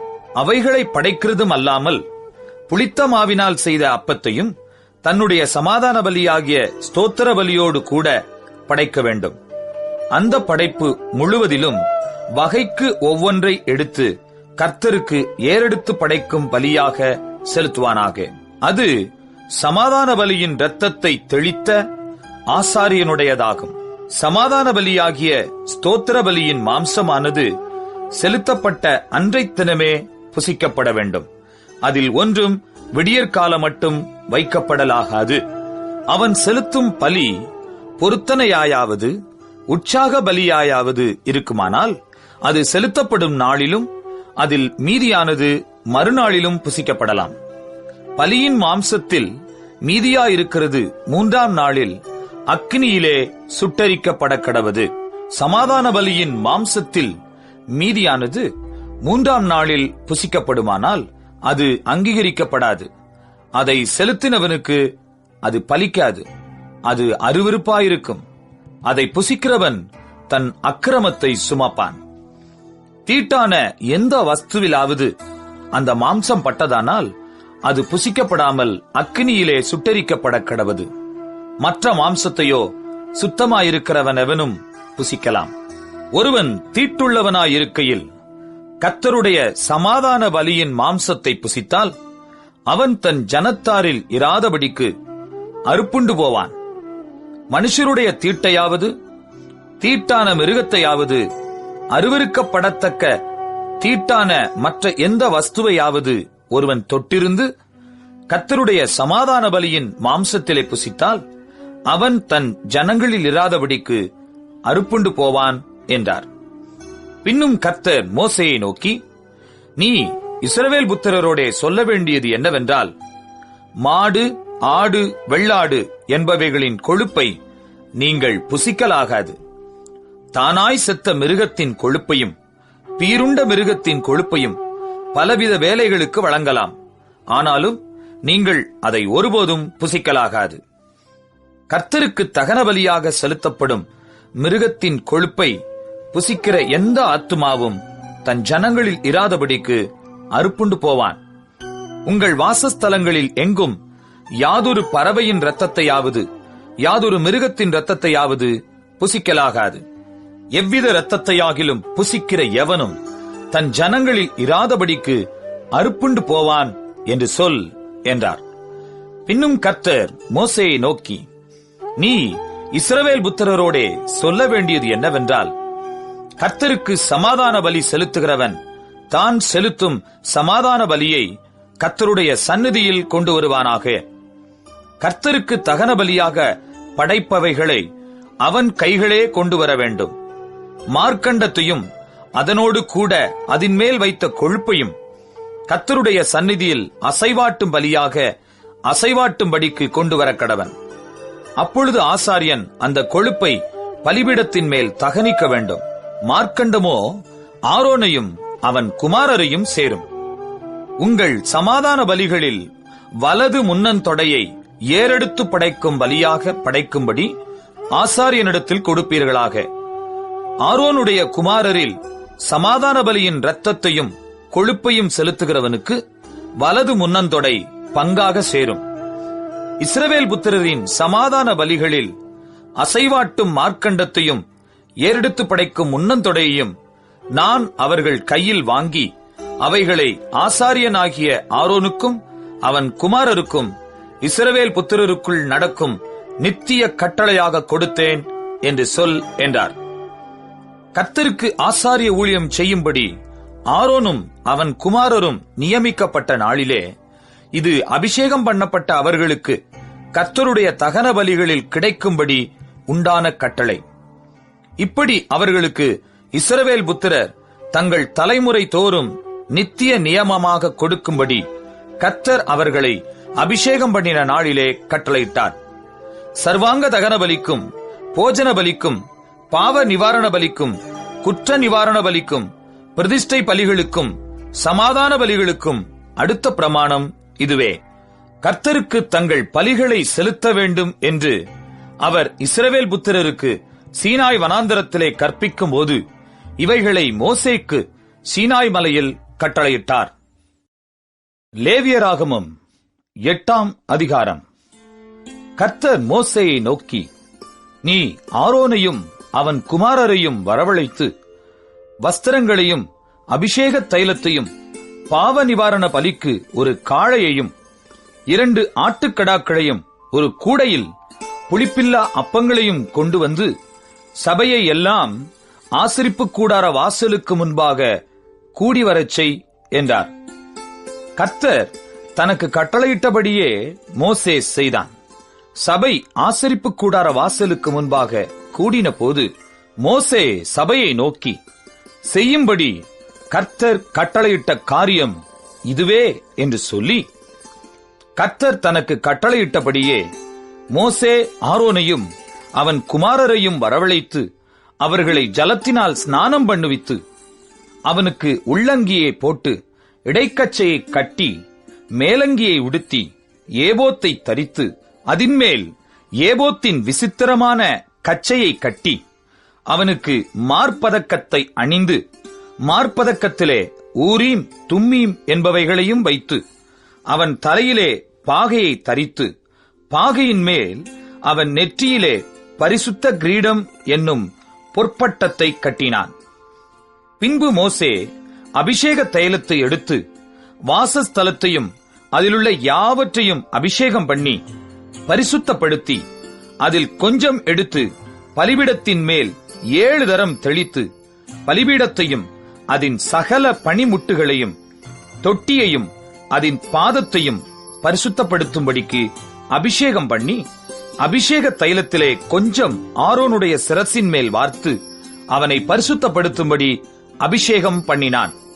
பின்பு மோசே கர்த்தர் தனக்கு கட்டளையிட்டபடியே ஆரோனின் குமாரரை வரவழைத்து அவர்களுக்கு அங்கிகளை உடுத்தி இடைக்கச்சைகளை கட்டி குல்லாக்களை தரித்து பாவ நிவாரண பலிக்கான காளையை கொண்டு வந்தான். அதனுடைய தலையின் மேல் ஆரோனும் அவன் குமாரரும் தங்கள் கைகளை வைத்தார்கள். அப்பொழுது அது கொல்லப்பட்டது. மோசே அதன் இரத்தத்தை எடுத்து தன் விரலினால் பலிபீடத்தின் கொம்புகளின் மேல் சுற்றிலும் பூசி பலிபீடத்திற்காக பிராயச்சித்தம் செய்து மற்ற இரத்தத்தை பலிபீடத்தின் அடியில் ஊற்றிவிட்டு அதின் மேல் பாவ நிவிர்த்தி செய்யும் பொருட்டு அதை பரிசுத்தப்படுத்தினான். பின்பு மோசே கர்த்தர் தனக்கு கட்டளையிட்டபடியே குடல்கள் மேல் இருந்த கொழுப்பு முழுவதையும் கல்லீரலின் மேல் இருந்த ஜவ்வையும் 2 குண்டிக்காய்களையும் அவைகளின் கொழுப்பையும் எடுத்து பலிபீடத்தின் மேல் தகனித்து காளையையும் அதன் தோலையும் மாம்சத்தையும் சாணியையும் பாளையத்துக்கு புறம்பே அக்கினியிலே சுட்டரித்தான். பின்பு அவன் சர்வாங்க தகன பலிக்கு ஆட்டுக்கடாவை கொண்டு வந்தான். அதன் தலையின் மேல் ஆரோனும் அவன் குமாரரும் தங்கள் கைகளை வைத்தார்கள். அப்பொழுது அது கொல்லப்பட்டது. மோசே அதன் இரத்தத்தை பலிபீடத்தின் மேல் சுற்றிலும் தெளித்தான். ஆட்டுக்கடா சந்து சந்தாக துண்டிக்கப்பட்டது. கர்த்தர் தனக்கு கட்டளையிட்டபடியே மோசே அதன் தலையையும் துண்டங்களையும் கொழுப்பையும் தகனித்தான். குடல்களையும் தொடைகளையும் தண்ணீரால் கழுவின பின் மோசே ஆட்டுக்கடா முழுவதையும் பலிபீடத்தின் மேல் கர்த்தருக்கு சுகந்த வாசனைக்கான சர்வாங்க தகன பலியாக தகனித்தான். பின்பு பிரதிஷ்டைப்படுத்துவதற்குரிய மற்ற ஆட்டுக்கடாவை கொண்டு வந்தான். அதன் தலையின் மேல் ஆரோனும் அவன் குமாரரும் தங்கள் கைகளை வைத்தார்கள். பின்பு அது கொல்லப்பட்டது. மோசே அதன் இரத்தத்தில் கொஞ்சம் எடுத்து ஆரோனுடைய வலது காதின் மடலிலும் வலது கையின் பெருவிரலிலும் வலது காலின் பெருவிரலிலும் பூசினான். பின்பு ஆரோனுடைய குமாரரையும் அழைத்தான். மோசே அந்த இரத்தத்திலே கொஞ்சம் அவர்களுடைய வலது காதின் மடலிலும் வலது கையின் பெருவிரலிலும் வலது காலின் பெருவிரலிலும் பூசி இரத்தத்தை பலிபீடத்தின் மேல் சுற்றிலும் தெளித்து கொழுப்பையும் வாலையும் குடல்கள் மேலிருந்த கொழுப்பு முழுவதையும் கல்லீரலின் மேலிருந்த ஜவ்வையும் 2 குண்டிக்காய்களையும் அவைகளின் கொழுப்பையும் வலது முன்னந்தொடையையும் எடுத்து கர்த்தருடைய சந்நிதியில் வைத்திருந்த புளிப்பில்லா அப்பங்களின் கூடையில் உள்ள புளிப்பில்லா அதிரசத்தில் ஒன்றையும் எண்ணெயிட்ட அப்பமாகிய அதிரசத்தில் ஒன்றையும் ஒரு அடையையும் எடுத்து அந்த கொழுப்பின் மேலும் முன்னந்தொடையின் மேலும் வைத்து அவைகளையெல்லாம் ஆரோனுடைய உள்ளங்கைகளிலும் அவன் குமாரருடைய உள்ளங்கைகளிலும் வைத்து அசைவாட்டும் பலியாக கர்த்தருடைய சந்நிதியில் அசைவாட்டி, பின்பு மோசே அவைகளை அவர்கள் உள்ளங்கைகளிலிருந்து எடுத்து பலிபீடத்தின் மேல் இருக்கிற தகன பலியின் மேல் தகனித்தான். அவைகள் சுகந்த வாசனையான பிரதிஷ்டை பலிகள். இது கர்த்தருக்கு தகன பலியானது. பின்பு மோசே மார்க்கண்டத்தை எடுத்து அதை கர்த்தருடைய சந்நிதியில் அசைவாட்டும் பலியாக அசைவாட்டினான். கர்த்தர் மோசேக்கு கட்டளையிட்டபடியே பிரதிஷ்டையின் ஆட்டுக்கடாவிலே அது மோசேயின் பங்காயிற்று. மோசே அபிஷேக தைலத்திலும் பலிபீடத்தின் மேலிருந்த இரத்தத்திலும் கொஞ்சம் எடுத்து ஆரோன் மேலும் அவன் வஸ்திரங்கள் மேலும் அவன் குமாரர் மேலும் அவர்கள் வஸ்திரங்கள் மேலும் தெளித்து ஆரோனையும் அவன் வஸ்திரங்களையும் அவன் குமாரரையும் அவன் குமாரரின் வஸ்திரங்களையும் பரிசுத்தப்படுத்தினான். பின்பு மோசே ஆரோனையும் அவன் குமாரரையும் நோக்கி, நீங்கள் அந்த மாம்சத்தை ஆசரிப்பு கூடார வாசலிலே வேவித்து ஆரோனும் அவன் குமாரரும் அதை புசிப்பார்களாக என்று கட்டளையிட்டிருக்கிறபடியே அங்கே அதையும் உங்கள் பிரதிஷ்டை பலிகளுள்ள கூடையில் இருக்கிற அப்பத்தையும் புசித்து மாம்சத்திலும் அப்பத்திலும் மீதியானதை அக்கினியிலே சுட்டரித்து பிரதிஷ்டையின் நாட்கள் நிறைவேறும் வரைக்கும் 7 நாள் ஆசரிப்பு கூடார வாசலை விட்டு புறப்படாதிருங்கள். 7 நாளளவும் நீங்கள் பிரதிஷ்டைப்படுத்தப்படுவீர்கள். இன்று செய்தது போல உங்கள் பாவ நிவிர்த்திக்காக இனிமேலும் செய்ய வேண்டும் என்று கர்த்தர் கட்டளையிட்டார். நீங்கள் சாகாதபடிக்கு 7 நாள் இரவும் பகலும் ஆசரிப்பு கூடார வாசலில் இருந்து கர்த்தருடைய காவலை காக்க கடவீர்கள். இப்படி நான் கற்பிக்கப்பட்டேன் என்றான். கர்த்தர் மோசேயை கொண்டு கட்டளையிட்ட எல்லா காரியங்களையும் ஆரோனும் அவன் குமாரரும் செய்தார்கள். லேவியராகமம் 9ஆம் அதிகாரம். 8ஆம் நாளிலே மோசே ஆரோனையும் அவன் குமாரரையும் இஸ்ரவேலின் மூப்பரையும் அழைத்து ஆரோனை நோக்கி, நீ பாவ நிவாரண பலியாக பழுதற்ற ஒரு கன்றுக்குட்டியையும் சர்வாங்க தகன பலியாக பழுதற்ற ஒரு ஆட்டுக்கடாவையும் தெரிந்து கொண்டு கர்த்தருடைய சந்நிதியில் பலியிடக் கடவாய். மேலும் இஸ்ரவேல் புத்திரரை நோக்கி, கர்த்தருடைய சந்நிதியில் பலியிடும்படிக்கு நீங்கள் பாவ நிவாரண பலியாக பழுதற்ற ஒரு வெள்ளாட்டுக்கடாவையும் சர்வாங்க தகன பலியாக 1 வயதான பழுதற்ற ஒரு கன்றுக்குட்டியையும் ஒரு ஆட்டுக்குட்டியையும் சமாதான பலிகளாக ஒரு காளையையும் ஒரு ஆட்டுக்கடாவையும் எண்ணெயிலே பிசைந்த போஜன பலியையும் கொண்டு வாருங்கள். இன்று கர்த்தர் உங்களுக்கு தரிசனமாவார் என்று சொல் என்றான். மோசே கட்டளையிட்டவைகளை அவர்கள் ஆசரிப்பு கூடாரத்துக்கு முன்பாக கொண்டு வந்தார்கள். சபையார் எல்லாரும் சேர்ந்து கர்த்தருடைய சந்நிதியில் நின்றார்கள். அப்பொழுது மோசே, கர்த்தர் கட்டளையிட்ட இந்த காரியத்தை செய்யுங்கள். கர்த்தருடைய மகிமை உங்களுக்கு காணப்படும் என்றான். மோசே ஆரோனை நோக்கி, நீ பலிபீடத் தண்டையில் சேர்ந்து கர்த்தர் கட்டளையிட்டபடியே உன் பாவ நிவாரண பலியையும் உன் சர்வாங்க தகன பலியையும் செலுத்தி உனக்காகவும் ஜனங்களுக்காகவும் பாவ நிவிர்த்தி செய்து ஜனங்களுடைய பலியையும் செலுத்தி அவர்களுக்காகவும் பாவ நிவிர்த்தி செய் என்றான். அப்பொழுது ஆரோன் பலிபீடத் தண்டையில் சேர்ந்து தன் பாவ நிவாரண பலியாகிய கன்றுக்குட்டியை கொன்றான். ஆரோனின் குமாரர் அதன் இரத்தத்தை அவனிடத்தில் கொண்டு வந்தார்கள். அவன் தன் விரலை அந்த இரத்தத்தில் தோய்த்து பலிபீடத்தின் கொம்புகளின் மேல் பூசி மற்ற இரத்தத்தை பலிபீடத்தின் அடியிலே ஊற்றி பாவ நிவாரண பலியின் கொழுப்பையும் குண்டிக்காய்களையும் கல்லீரலில் எடுத்த ஜவ்வையும் கர்த்தர் மோசேக்கு கட்டளையிட்டபடியே பலிபீடத்தின் மேல் தகனித்து மாம்சத்தையும் தோலையும் பாளையத்துக்கு புறம்பே அக்கினியிலே சுட்டரித்தான். பின்பு சர்வாங்க தகன பலியையும் கொன்றான். ஆரோனின் குமாரர் அதன் இரத்தத்தை அவனிடத்தில் கொண்டு வந்தார்கள். அதை அவன் பலிபீடத்தின் மேல் சுற்றிலும் தெளித்தான். சர்வாங்க தகன பலியின் துண்டங்களையும் தலையையும் அவனிடத்தில் கொண்டு வந்தார்கள். அவன் அவைகளை பலிபீடத்தின் மேல் தகனித்து குடல்களையும் தொடைகளையும் கழுவி பலிபீடத்தின் மேலிருந்த சர்வாங்க தகன பலியின் மேல் தகனித்தான். பின்பு அவன் ஜனங்களின் பலியை கொண்டு வந்து ஜனங்களின் பாவ நிவிர்த்திக்குரிய வெள்ளாட்டுக்கடாவை கொன்று முந்தினதை பலியிட்டது போல அதை பாவ நிவாரண பலியாக்கி சர்வாங்க தகன பலியையும் கொண்டு வந்து நியமத்தின்படி அதை பலியிட்டு போஜன பலியையும் கொண்டு வந்து அதில் கை நிறைய எடுத்து அதை காலையில் செலுத்தும் சர்வாங்க தகன பலியுடனே பலிபீடத்தின் மேல் தகனித்தான். பின்பு ஜனங்களின் சமாதான பலிகளாகிய காளையையும் ஆட்டுக்கடாவையும் கொன்றான். ஆரோனின் குமாரர் அதன் இரத்தத்தை அவனிடத்தில் கொண்டு வந்தார்கள். அவன் அதை பலிபீடத்தின் மேல் சுற்றிலும் தெளித்து காளையிலும் ஆட்டுக்கிடாவிலும் எடுத்த கொழுப்பையும் வாலையும் குடல்களை மூடிய ஜவ்வையும் குண்டிக்காய்களையும் கல்லீரலின் மேல் இருந்த ஜவ்வையும் கொண்டு வந்து கொழுப்பை மார்க்கண்டங்களின் மேல் வைத்தார்கள். அந்த கொழுப்பை பலிபீடத்தின் மேல் தகனித்தான்.